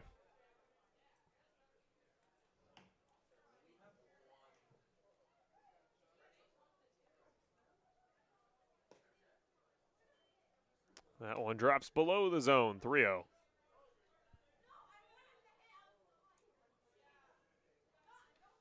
See a fan who caught a souvenir baseball there. One of the many foul balls from tonight. 3-0 is the count. They gave him that one. 3-1 off the far side. Stays alive. A walk here would load the bases for the 4th time in the inning. Swing and a miss. Portulato getting his rhythm back. 3-2. Full count with 2 outs. This would be a big strikeout here to finally stop the damage. Fans wanted it. Home umpire disagreed. That's a walk. Oof. I thought that would get called strike two at 10-0 in the 7th, but second walk of the inning for Daiki Arbe. You don't see that too often. nope, you sure don't. Started out 0 for 3. Good discipline. It's going to put him on base for the second time in the inning. And technically still over 3. That is true. That one wide again for Portugal Auto. Here's Jonah Weisner.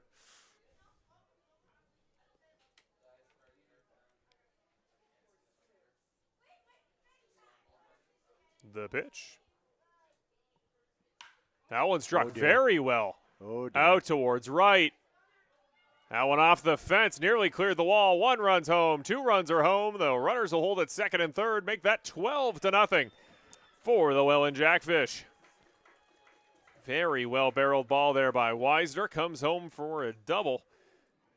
Yeah, that one had a chance. I think it hit the base of the wall there. That was smashed by Weisner. That's probably the best hit ball of the night, I would think. Well, the outfield's been playing very deep all night. It's kind of impossible to play deep enough to account for a ball that just comes short of the warning track. And they're going to come out to chat with Portugal Auto. This will be yeah, that's you got to get him over there. He's too many pitches, so. Portugal Auto is going to leave the game. New arm set to make his season debut here for the Red Sox. We'll see who's Greg coming Rupp, I would think. I believe you're right. That's tough luck for Portugal Auto. He was out of this inning a couple of times and got hung out a little bit by his defense. You always wonder where the advantage will lie when a former pitcher plays against his former batting club mates. Well, he was the author of his own misfortune at the start of the inning, but like I said, he was out of this inning a couple of times. I want to once again thank our partners here with Brantford Red Sox CBL YouTube Baseball. Of course, thanks to Mr. Lubin Tires for being our title sponsor. Also want to thank Popeyes Supplements as well for everything they bring to the broadcast. Thanks to Popeyes for their sponsoring of Brantford Red Sox Baseball. Same to Montana's Barbecue and Bar here in the lovely Brantford. And finally, Terry Summerhays, Realtor with RE/MAX. Thank you to all of our awesome partners for making Brantford Red Sox baseball possible as we open up the 2026 debut season as the Canadian Baseball League. Welland leads this one 12-0 here in the, I guess, the late stages, you could say, of the top of the 7th inning. Of an interminable top of the 7th inning. Well, the Brantford Red Sox offense has got plenty of rest. Nobody should need stretching. Nobody should need prep. And I think if you're the Brantford Red Sox, you just want to see runs. You want to see a little bit of something. You want to see life, something you can carry over until you're back at home on Sunday. Yeah, you want to end positively, I would think. And but I feel like Welland's been up for about a half an hour in this inning. One of our crewmates from just out of camera made a great point. This is Greg Rapp, our pitching coach, will make his debut here on the new season. If he has a bad pitching night, who talks to him? Yeah, who checks in with him, you know? He'll have to do what I do and just talk to himself. Well, let's hope he gets off to a good start here tonight. Greg Rapp making his debut pitching performance here tonight of the new season, and he is the pitching coach.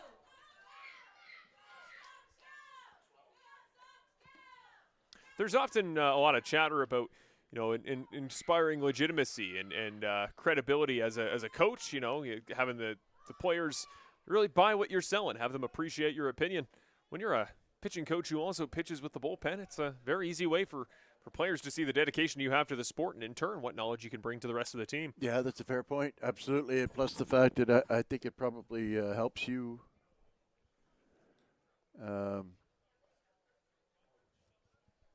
you know, get a little extra focus and perception when you're trying to coach pitchers, right? So I mean, you know, you're out on the mound. You know what it's like being out there. A little bit of empathy sure helps with coaching. Here's Rapp. The one low and wide. Ball one evens it up at 1 apiece against Justin Gideon. He's now up to bat for his 3rd time in 2 innings. The pitch.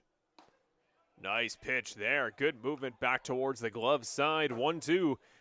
And Greg Grapp, he posts great content. If you ever want a good follow on Instagram to learn about pitching dynamics and about the process of getting prepped, Greg, really thoughtful guy with his pitching stuff, puts out great videos on Instagram from the Red Sox training facility. That one almost hits the batter, just misses him 2 apiece. And that is a phenomenal facility that they've got. I was talking to a couple of the guys from BC, and they think that it is at least as good or better as anything they've seen back home. This will be the 8th batter. That one a little bit high for ball 3, full count. This is the 8th batter Brantford has faced since they recorded their second out of the inning. It's hard to repeat clutch hitting. Welland's done it 8 in a row.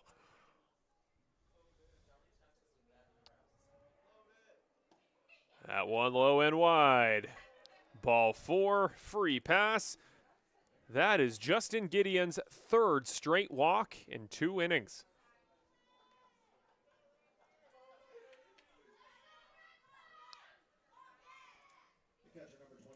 We'll bring the total up to 9 walks and a hit by pitch. Remember, none of either up through 5 innings, and since then, it's just gotten away here for the Red Sox. New hitter, it's Robert Mullen. Swung and missed on. Just missed it with the barrel. A 1. Oh, you're swinging hard at this point if you're any single hitter in that Welland Jackfish offense. Yeah, there's no sense just trying to poke something through the infield here. I mean, if you're up in this stage of the game, you're just trying to launch one. There you go. 2nd strike. First 0-2 count we've seen this inning.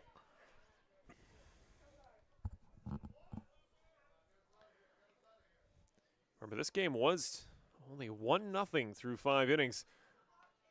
Then Welland found their momentum. But here's the 0-2.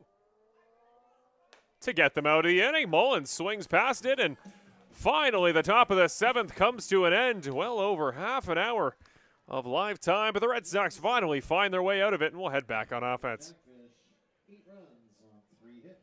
8 runs on 3 hits. You don't see that too often. There are a lot of firsts. Not at this level, you don't. Our scoring fanatics will have some fun stats, I'm sure, for us in this one. Well, it's going to be a longer warm-up because it's been a longer half inning. We'll step away for 90 seconds and come back in just a moment on Brantford Red Sox CBL YouTube Baseball, presented by Mr. Lube and Tires.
And welcome back to the Brantford Red Sox CBL YouTube coverage of the Canadian Baseball League opener for the Welland Jackfish and the Brantford Red Sox. New arm warming up there, Owen Ozanich. When he's needed, will make his first appearance of the season. But right now, Ben Abram, number 17, he's back, and he has barely pitched over 60 pitches through his first 6 innings. Here's Cassidy 1. All right, no more bunting here for Cassidy. I'd like to see Cassidy swing the bat, and show us this new launch angle swing he's been working on.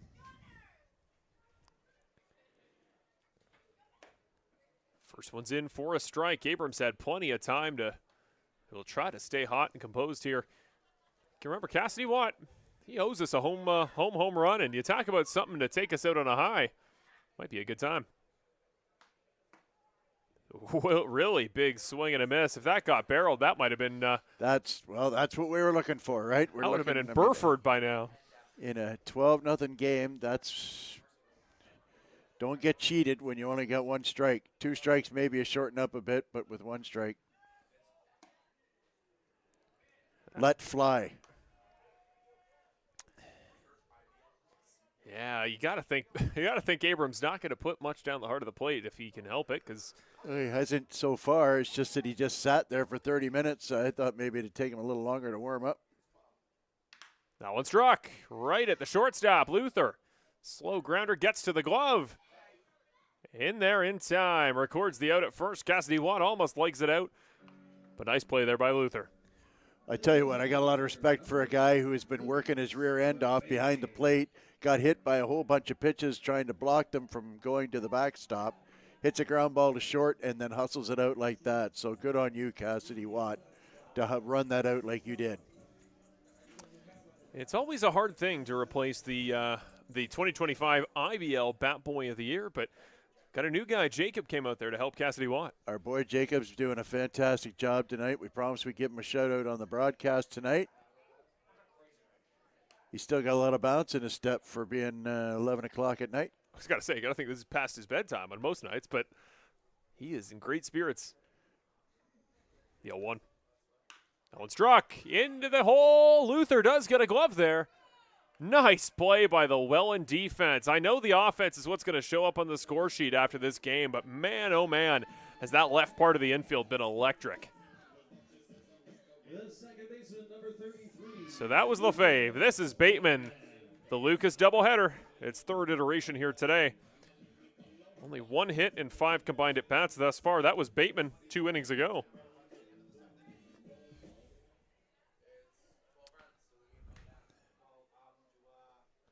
The pitch. Swung and missed. Passed. It's a big rip there, too.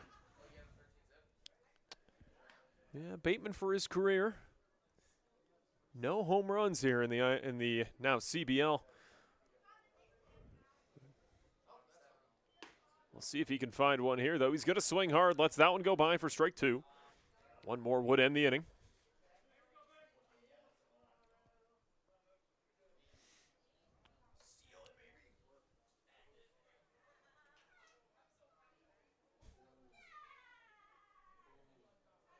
The pitch. That one chopped right back at Luther. Could it be 3 putouts for Luther? Yes, it could. Oh, my goodness. 6-3, 6-3, and 6-3 a 3rd time. A clean inning there for the Jackfish. And again, about 8 or 9 pitches. Wonder what the record is. Somebody out there, if you're a real stats wizard, or if you can track down a guy like Jeffrey Brando or one of the just great stat minds in the CBL, I'm curious what the record is for a complete game shutout with the fewest pitches in CBL history is. If you know, let us know, because he's potentially going to get out of this as Abram at under 75. That's a Maddox and a half. That's impressive, very impressive. The fact that he has been, I think I heard the total in the 6th, he threw 10 balls through 6 innings. I mean, just unbelievable to do that. And again, like to do that in a game, not actually a lot of pitching to contact. He had 7 strikeouts in those innings. It's unbelievable.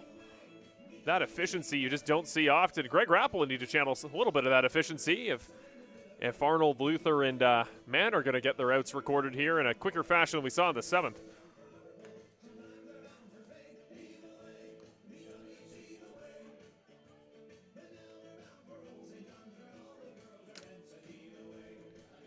We do have a potential substitution. I see Andrew Savage in at back catch. Yeah, I was actually just about to say, very long night for a catcher like Cassidy Watt behind the plate. Yeah, I agree. And a smart move by manager Terry Smith to sit Cass down and take the rest of the night off, young man, and get yourself ready for Sunday. Remember, Sunday, 2 o'clock baseball right back here at Arnold Anderson. Don't really get sun delays when And it's, no sun delays when it's on Sunday. afternoon So games. We love that. we do indeed. We're going to start right at 2 o'clock. As expected, Brantford, London, second game of the season for each of those squads. Remember, Welland, you're playing Guelph tomorrow in your building. So if it's not too late, feel free to get tickets over there in Welland. Alec and Reese do such a great job over there on that broadcast. And I'm sure they're going to have great coverage of that one live against Guelph. Well, here we go. Top of the 8th inning in the very late hours here on Friday, May the 15th. Third baseman number 3, Bryce Arnold. So Bryce Arnold's back. He'll face Greg Rapp for his first time.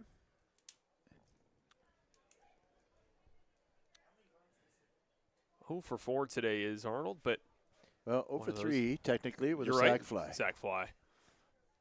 Has yet to get on base, though. I believe he's the only Welland Jackfish batter to not reach base. That one bounces away from Savage, his first pitch as the back catcher.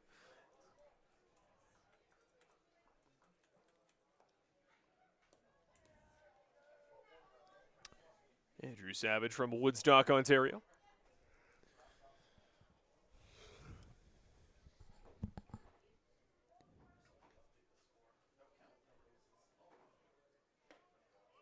Two. Nice downward break. Doesn't get the call on the inside hard of the plate. 2-0.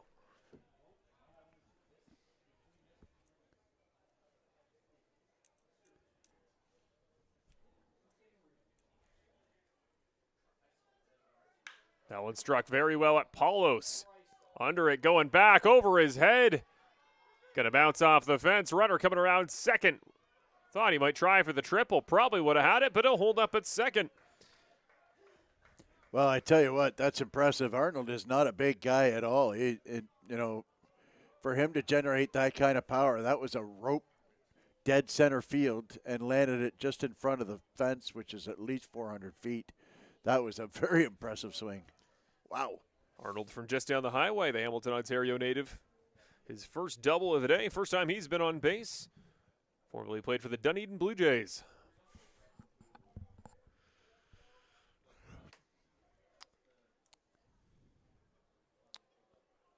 Good mound visit here, Savage and Rapp.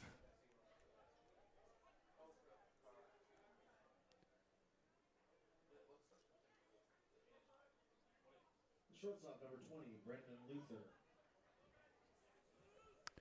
Must say I'm a little surprised that Brian Hestery hasn't gone into his bench to get some guys their first hacks of the season. Be an opportune time to do so, one would think. Yeah, I guess just depends if you're trying to keep guys warmed up and fresh for a contest against Guelph tomorrow. Rest versus rust, always the discussion in sports. That one struck foul down the first base line. Right at Nathan, our man on the camera on first base. Also thanks to Ryan out there on third. No out there in center field.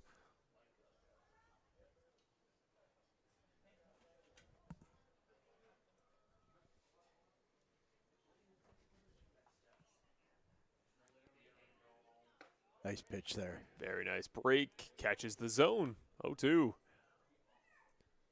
Just what the doctor ordered here against Brendan Luther.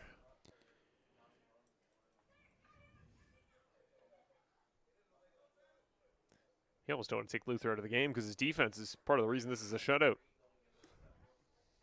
Far and wide, 1-2. Yeah, I would agree with that. I mean, these guys want to play, but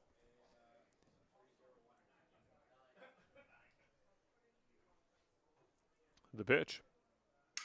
That one struck. You heard the bat crack unnaturally there. Gets it over to Rapp.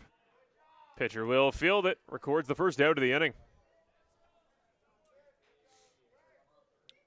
yep, that one has a casualty. That was got him right in on the hands there. A nice little fastball ran it in on him.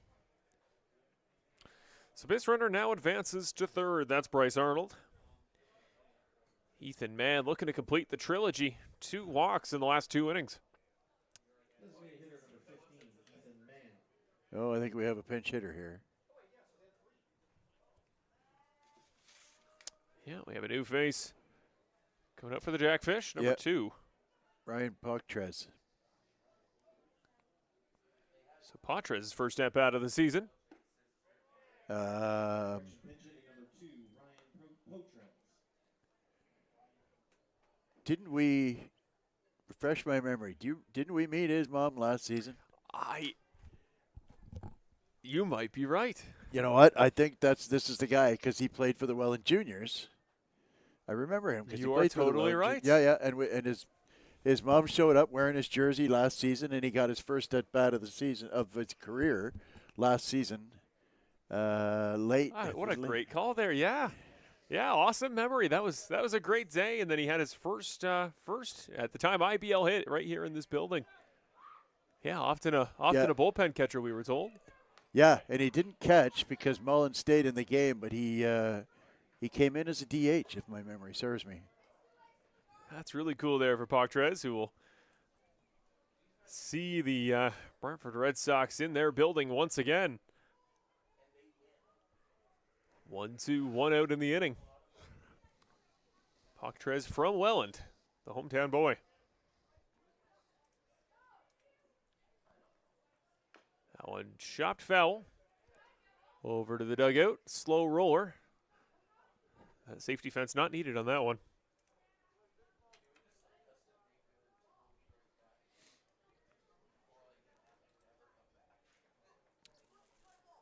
The air now has actually gotten cold here in Brantford. We've gone far enough into the late innings that players will need to stay physically warm as well as mentally. 2-2. That one off the tip of the bat. Goes wild. Still 2-2.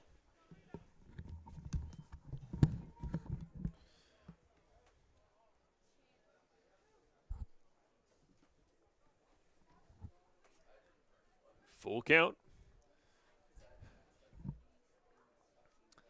Wrap to Poctrez, who comes in to pinch hit for Ethan Mann.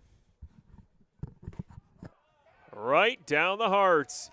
Strike out there for Rapp. He records the second out in the top of the 8th. We got a new face once again. Smyber being pitch hit for by Brandon Hoope.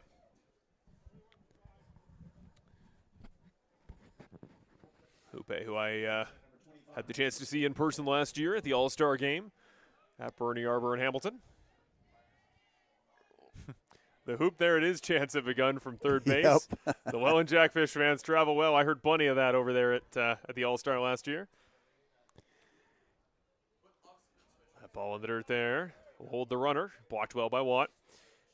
Got to wonder if the All-Star game this season is going to be kind of Welland versus the world like it was last year. I think there was about 7 starting Welland Jackfish on last year's All-Star team. Well, if they score 12 runs a game like they did tonight, although in fairness, like I said, it was 8 runs on 3 hits. So, but the top of the order is something else with this team.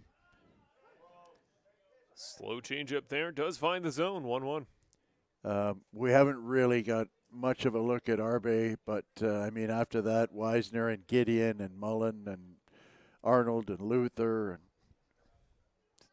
and Morello at the bottom, even though he's not got a hit, he still has been on base a couple of times. They've got a fantastic team. Like I said pregame, this is the standard by which other teams are measured, and if you have to be able to compete with this team to even start entertaining thoughts of winning a championship in this league. Swung and missed over. Back-to-back strikeouts there for Greg Rapp to end his 8th inning.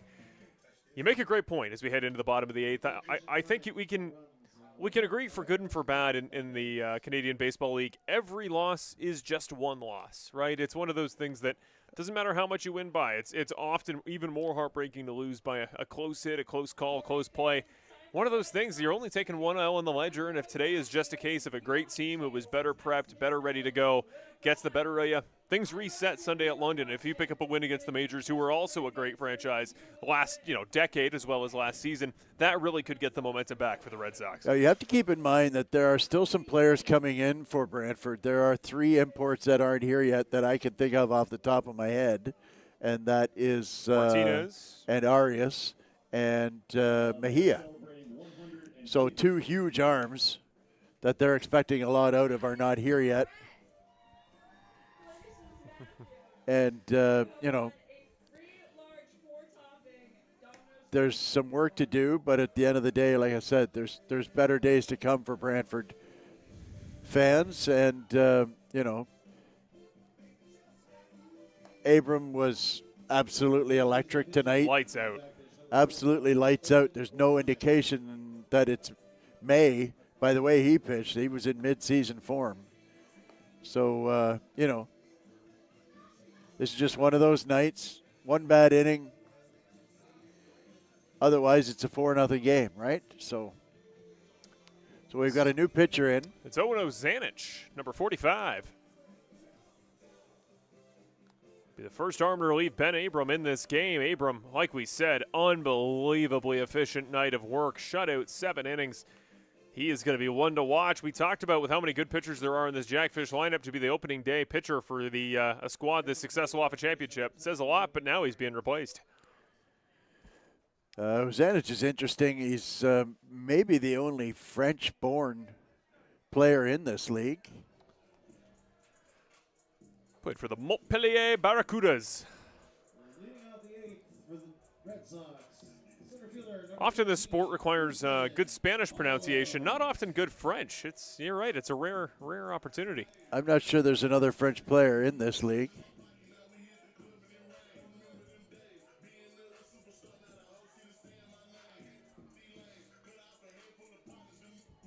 So Ethan Paulos back up to kick off the bottom of the 8th inning. Yeah, finally getting his 3rd at bat of the night. First pitch he sees, sends that one foul, but might be playable, just barely out of the reach of the third baseman. 0-1. I can't say one thing. The Brantford Red Sox would be more than happy to see Ozanich there instead of Abram. I think you speak for the fan base watching at home, too. My goodness, it was a great night for number 17, wearing green.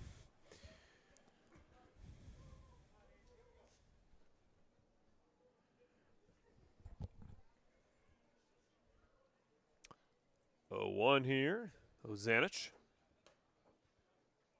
No call there, 1-1 off the far side.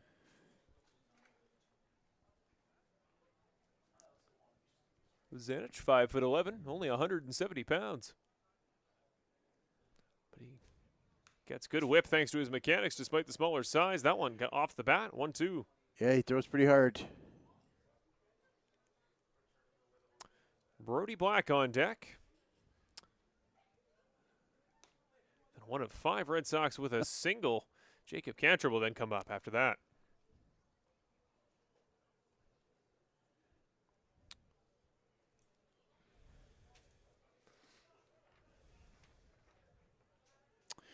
Well, it'll be interesting to see who's going to throw. I was talking to Connor Irvin. Keep in mind, Connor Irvin's still in that dugout as well. Yep. He's a little sore right now. He's not quite ready to start. He was hoping to throw this weekend. We may see him on Sunday, possibly. The pitch. And Klemper, I thought, threw really well, but he's the kind of guy who you would like to see coming in as the first guy out of the dugout. So right. you think about this game, and if Connor Irvin, that's unfortunate. Controversial strike call there. If Connor Irvin's starting this game and getting 4 innings in or 5 innings in, and then you get Klepper come in and throw 3 good relief innings like he did today, and then you're in the 7th or the 8th, and then you throw out Mejia or De La Cruz, it's a horse of a different color. Brody Black sends that one out to right field. Getting under its Gideon, makes the catch. Routine play. 2 outs. Brody Black, second straight fly out to Gideon. Yeah, he hasn't. He doesn't have a hit, but he's hit the ball hard a couple of times tonight. Better things are on the horizon for Brody Black. A hit from Cantor would make him the first batter in the Brantford side to get on base twice today. Welland has had 7 players get on base at least 2 times.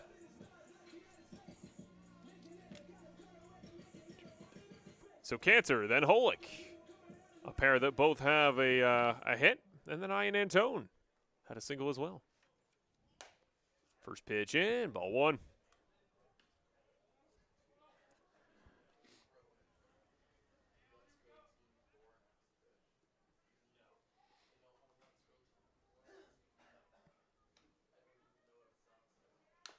That one off the bat, shot foul, 0-2.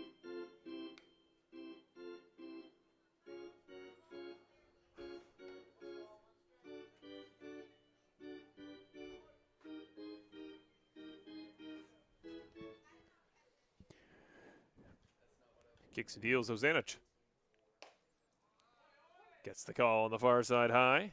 I tell you what, we got to give a shout out to these hardcore Brantford Red Sox fans who are still here tonight. There aren't a lot of them, but there's quality over quantity. Sticking this one out. It's a chilly night. It's a 12-0 game in the 8th inning, and here they are still watching the game and still cheering. So good on you, folks. I just think it's awesome at any ballpark anywhere. You know, fans that, as it gets cold, as the jackets need to go on, as you get to the late hours, any ballpark in the world still supporting these ball players, still sticking it out for great Canadian baseball. That one over the head of the second baseman, and it's down. Jacob Cantor, second time today he's got on base. Thought about 2, checks up wisely. He'll head back to first. Jacob Cantor, 3 hits in his final 3 at-bats last year. Well, 2 for 4 ain't bad today. Really nice job there from Cantor. Tim Holick, here he comes. Singled back in the 6th inning last time he was up. 1 for 3 today. Yeah, an infield hit last time up.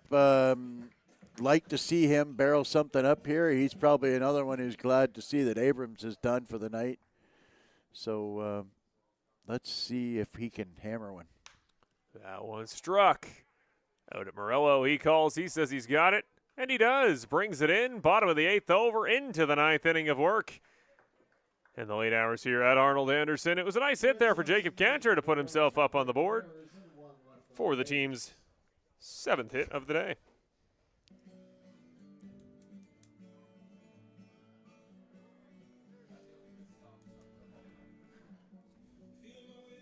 Well, say what you will for the Welland Jackfish. When your offense plays well enough, it's like rewarding the bus driver. You get quiet roads on the way home. True. When you get into the late hours. Yeah, it'll be an enjoyable ride back for them, assuming they can hang on to this lead. And guess who's in for the Brantford Red Sox? The big man himself, Jorge de la Cruz. The former Kitchener Panthers in here to round off this game for the night. Former Kitchener Panthers, 67.5 innings in the formerly Intercounty League. This will be his first inning in the Canadian Baseball League. 2-5 record. 50 walks to 85 strikeouts his career total. He's started 5 games throughout the course of his career. The rest of his innings all in relief.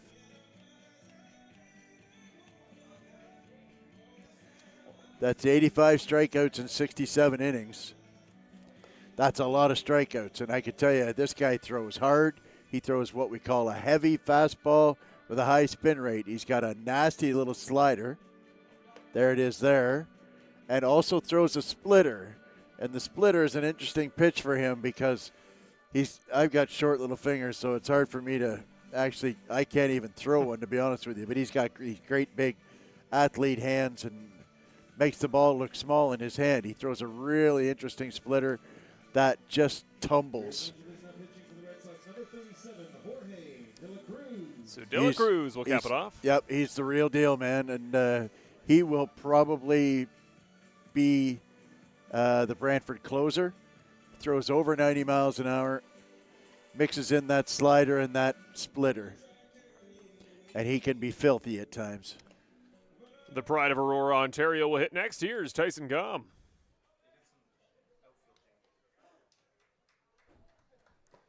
Tyson Gum will be the next up. And the first batter faced today by De La Cruz. Jackfish, the left fielder, number 25, Tyson Gum. So Gum will sub in for Arbe.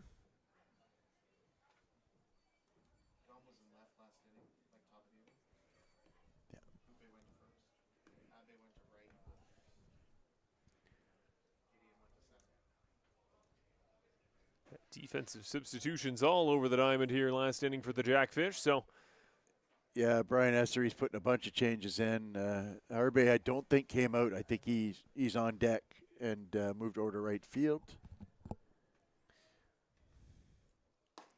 First pitch on the far side. He gets the call. 0-1 to De La Cruz. Tyson Gum here, the pride of Aurora, Ontario.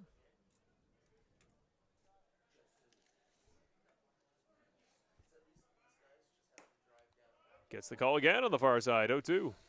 That's that live fastball of his that he can throw and paint the black with.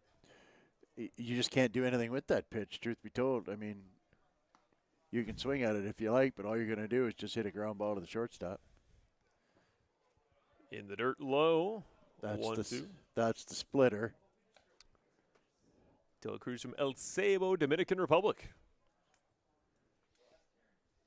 6'2", 195 pounds. Just a super nice guy. He's got such a positive energy around him. Had a nice chat with him earlier today. Swung There's and that missed splitter. fast. That splitter's filthy, man. Well, if you don't believe in small sample size, how's 100% strikeout rate for the new season? Yeah, it's a pretty good start. Right fielder, number 6, Daiki Abe. So here's Arbe coming back once again.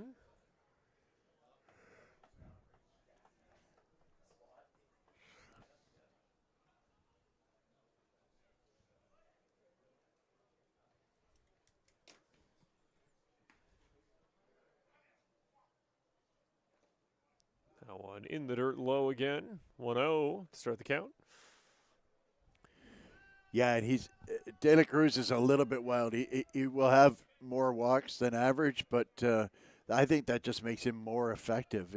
There's a term we used to use, effectively wild, where you just can't really dig in with a guy like that because every once in a while he throws one at your feet. Strike in the zone there, 1-1. 1 out in the inning, top of the ninth.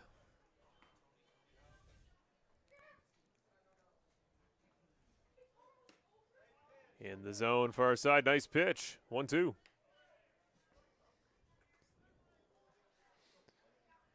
One, two, 1 out in the inning. De La Cruz looking very sharp here. Very nice bright spot to end this one off for the Brantford pitching staff. Here's the pitch. Wow, the movement on that was nasty. Strikeout number 2.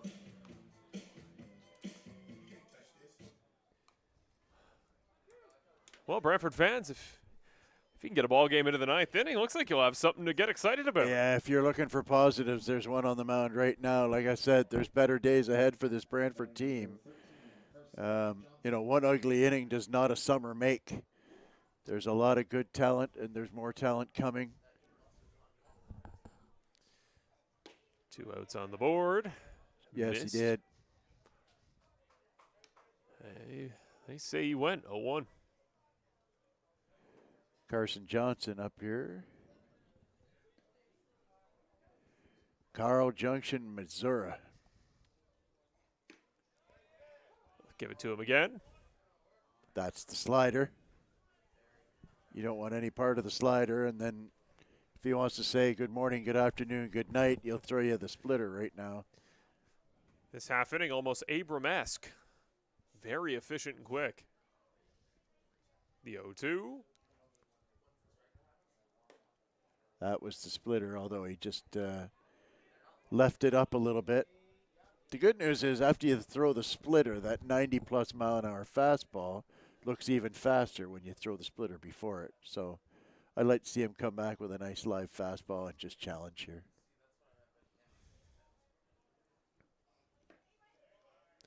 Tried something, did miss the zone. Well blocked by Savage. And that's, what I was referring to when I said effectively wild. Is just that every once in a while he'll look like he's in complete control and then throw it in the dirt. Interesting thought, though. As much as I'd like to see him get him out, I would also like to see him face Gideon.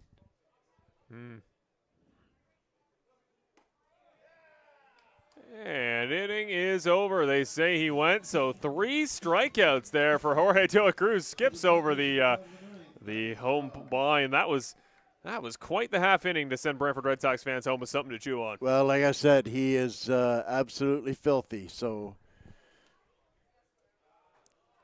if Brantford can get into the 9th with a lead in any given night, you can hand the ball off to that young man and feel pretty good about your chances for him to finish it off. So he has paid back the faithful that are sitting in the cold here and are rewarded for seeing a heck of a pitching performance right there. Well, that could be a fun contender for what is going to be a weekly segment, or at least broadcasterly segment here every week in the 9th inning. We're going to take a gander. We're going to go to you, Brian. You know baseball better than anybody. You know the team. You know the sport. We got our Popeyes player of the game, and maybe a late entry there from Mr. Jorge de la Cruz. Who do you say? Who's our number 1 pick for tonight? Well, I'd have to give it to Jacob Cantor. He's got 2 hits. He's gone 2 for 4 and made 2 spectacular plays in the infield, especially that one in the 2nd inning where he charged the ball and threw a seed across the diamond. So player of the game for me, Jacob Cantor, the shortstop. So Jacob Cantor at shortstop tonight. He was very exceptional on offense. He really did. He at least had the counts that didn't quite go his way. He at least dragged them out a little bit. Did end up striking out looking in the first, but had two singles tonight. A very close caught stealing in the 4th inning. Jacob Cantor will get the award tonight, and he probably would have got it there in the season closing game last year against Hamilton. So he knows what he's doing, that Jacob. And he's very, very welcome addition here to the offense. And Brantford, congratulations to him on the first ever Brian's Popeyes Player of the Game, presented by Popeyes Supplements. So we've got another BC boy on the mound here for Welland, number 16, Jack Seward, 6'3", 205-pounder. And we'll see what he's got. He must be a new signing because he hasn't even got a name over his numbers. Nick Ianantone's back, his 4th time today. Number 32, Nick Iannantone. Iannantone's got 3 attempts today. Had a hit on one of them. I really like his swing. That went in for Seward strike 1. throws pretty hard.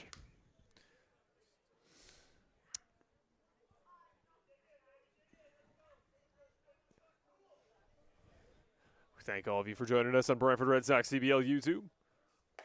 Swung and missed on by Iannantone. Presented by Mr. Lubin Tires.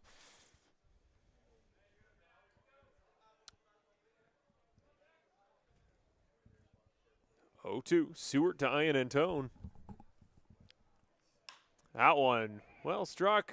Gonna go foul. Underneath, it's the third baseman. No, can't make the play. Just misses the tip of the third base fence. Could have been a scary moment there. That's an awkward play over there with that fence ending. You don't know if you're going to run into the fence or miss it. That's tough, I guess, yeah, psychologically. It's a really tough play over there. What do you, if you're a coach, what do you say? Treat it like you'll hit it or treat it like you won't? Always treat it like you're going to hit it, because if you don't, it's good news. Seward throws very hard, though. Seward looking to record his first K of the night. He does not. Good eyes, the call from the Brantford dugout. 1-2. Like to get a radar gun on this kid. That is over 90 for sure. What's Iannantone got here? He's got a blooper up and over our heads. Keeps the count alive.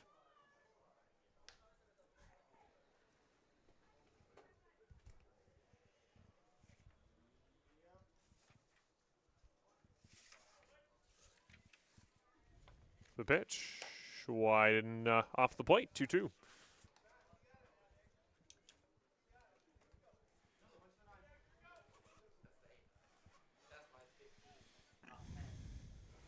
Knotted up at 2s. See what Seward's got. That ball well struck. Oh my goodness, what a catch by the second baseman. Oh my goodness, what a snag. Wow, and that's Carson Johnson, the replacement. Woo-hoo-hoo. He just came in this inning. Ordinarily, we're used to seeing big plays by a Jackfish second baseman. You're just used to it being Wisner. We're just used to it being at Wisner, but man, that was quite a snag. I tell you what, almost as impressive, or maybe even more impressive, was that at bat by Nick Einentone. Very strong. Here's a guy who's throwing over 90, and he just yanked a rope at the second baseman there on the 6th or 7th pitch of the at bat. That was quite an at bat. That will bode well moving forward for that young man. Yeah, definitely some big bright spots to take away. The count now 0-2 here. Seward.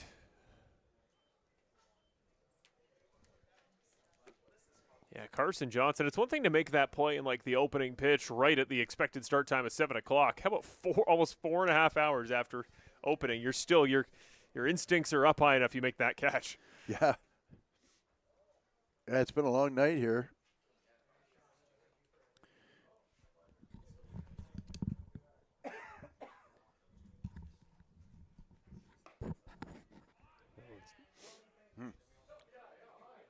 That one in for ball 2.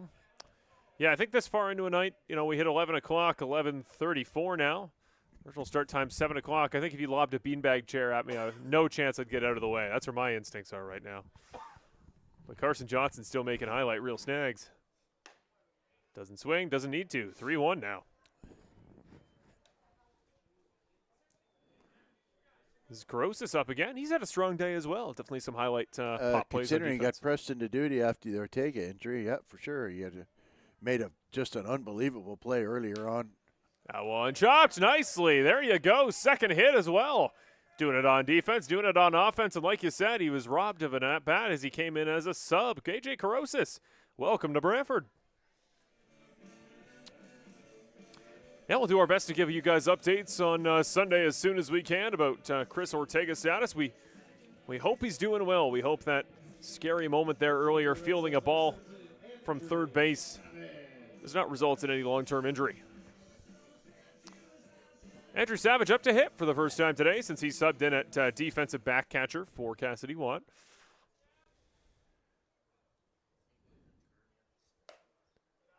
Seward puts that one high, ball 1.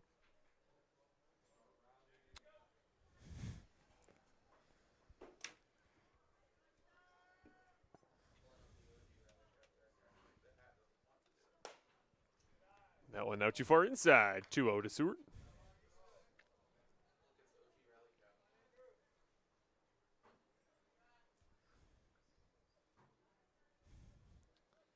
The 2-0. That one goes wild. First time today we've had a wild pitch from a Welland Jackfish pitcher. The base runner will advance. And don't consider it anything small here, Red Sox fans. A run here would be huge if you're the ball club.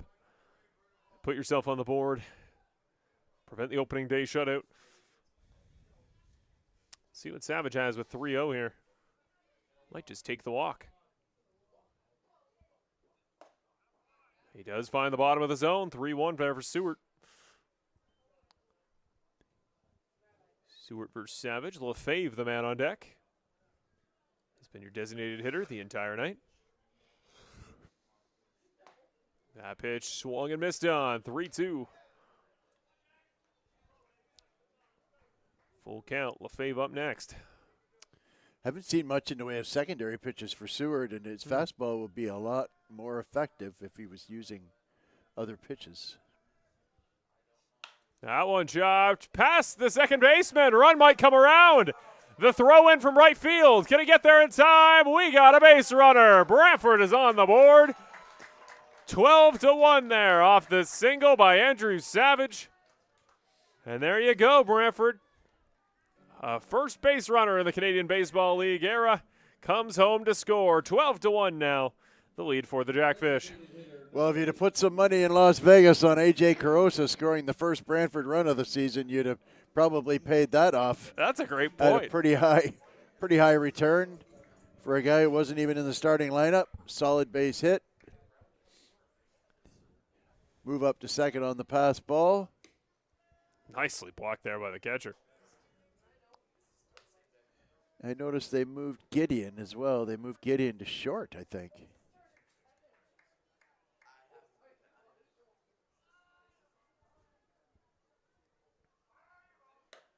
That one too high, 2-0.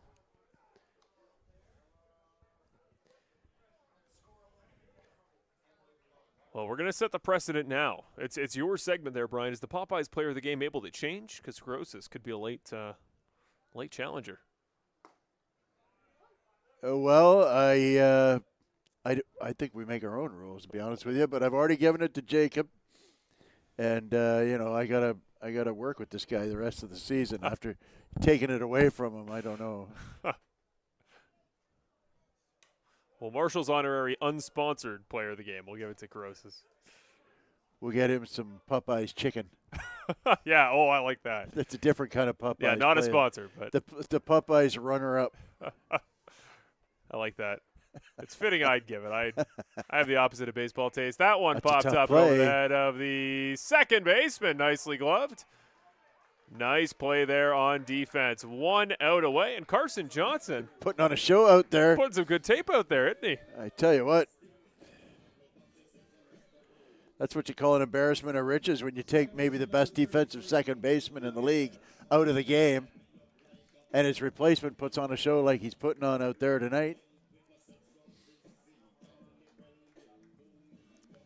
Well, let's cap it off. Lucas Bateman. Down to their final out in the ball game. 12-1 Welland. Base runner on first.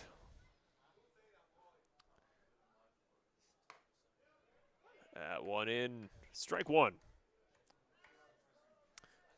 Want to once again thank each and every viewer out there on Brantford Red Sox CBL YouTube. Whether you're here for Brantford, whether you're here for Welland, either way, we hope you've enjoyed a great night of CBL Canadian baseball. Strike two there for Bateman. We'll be back. Remember, we're back here on Red Sox CBL YouTube, on Sunday. And remember, Welland, you guys got a home game tomorrow, Saturday, 6:05 p.m. start time.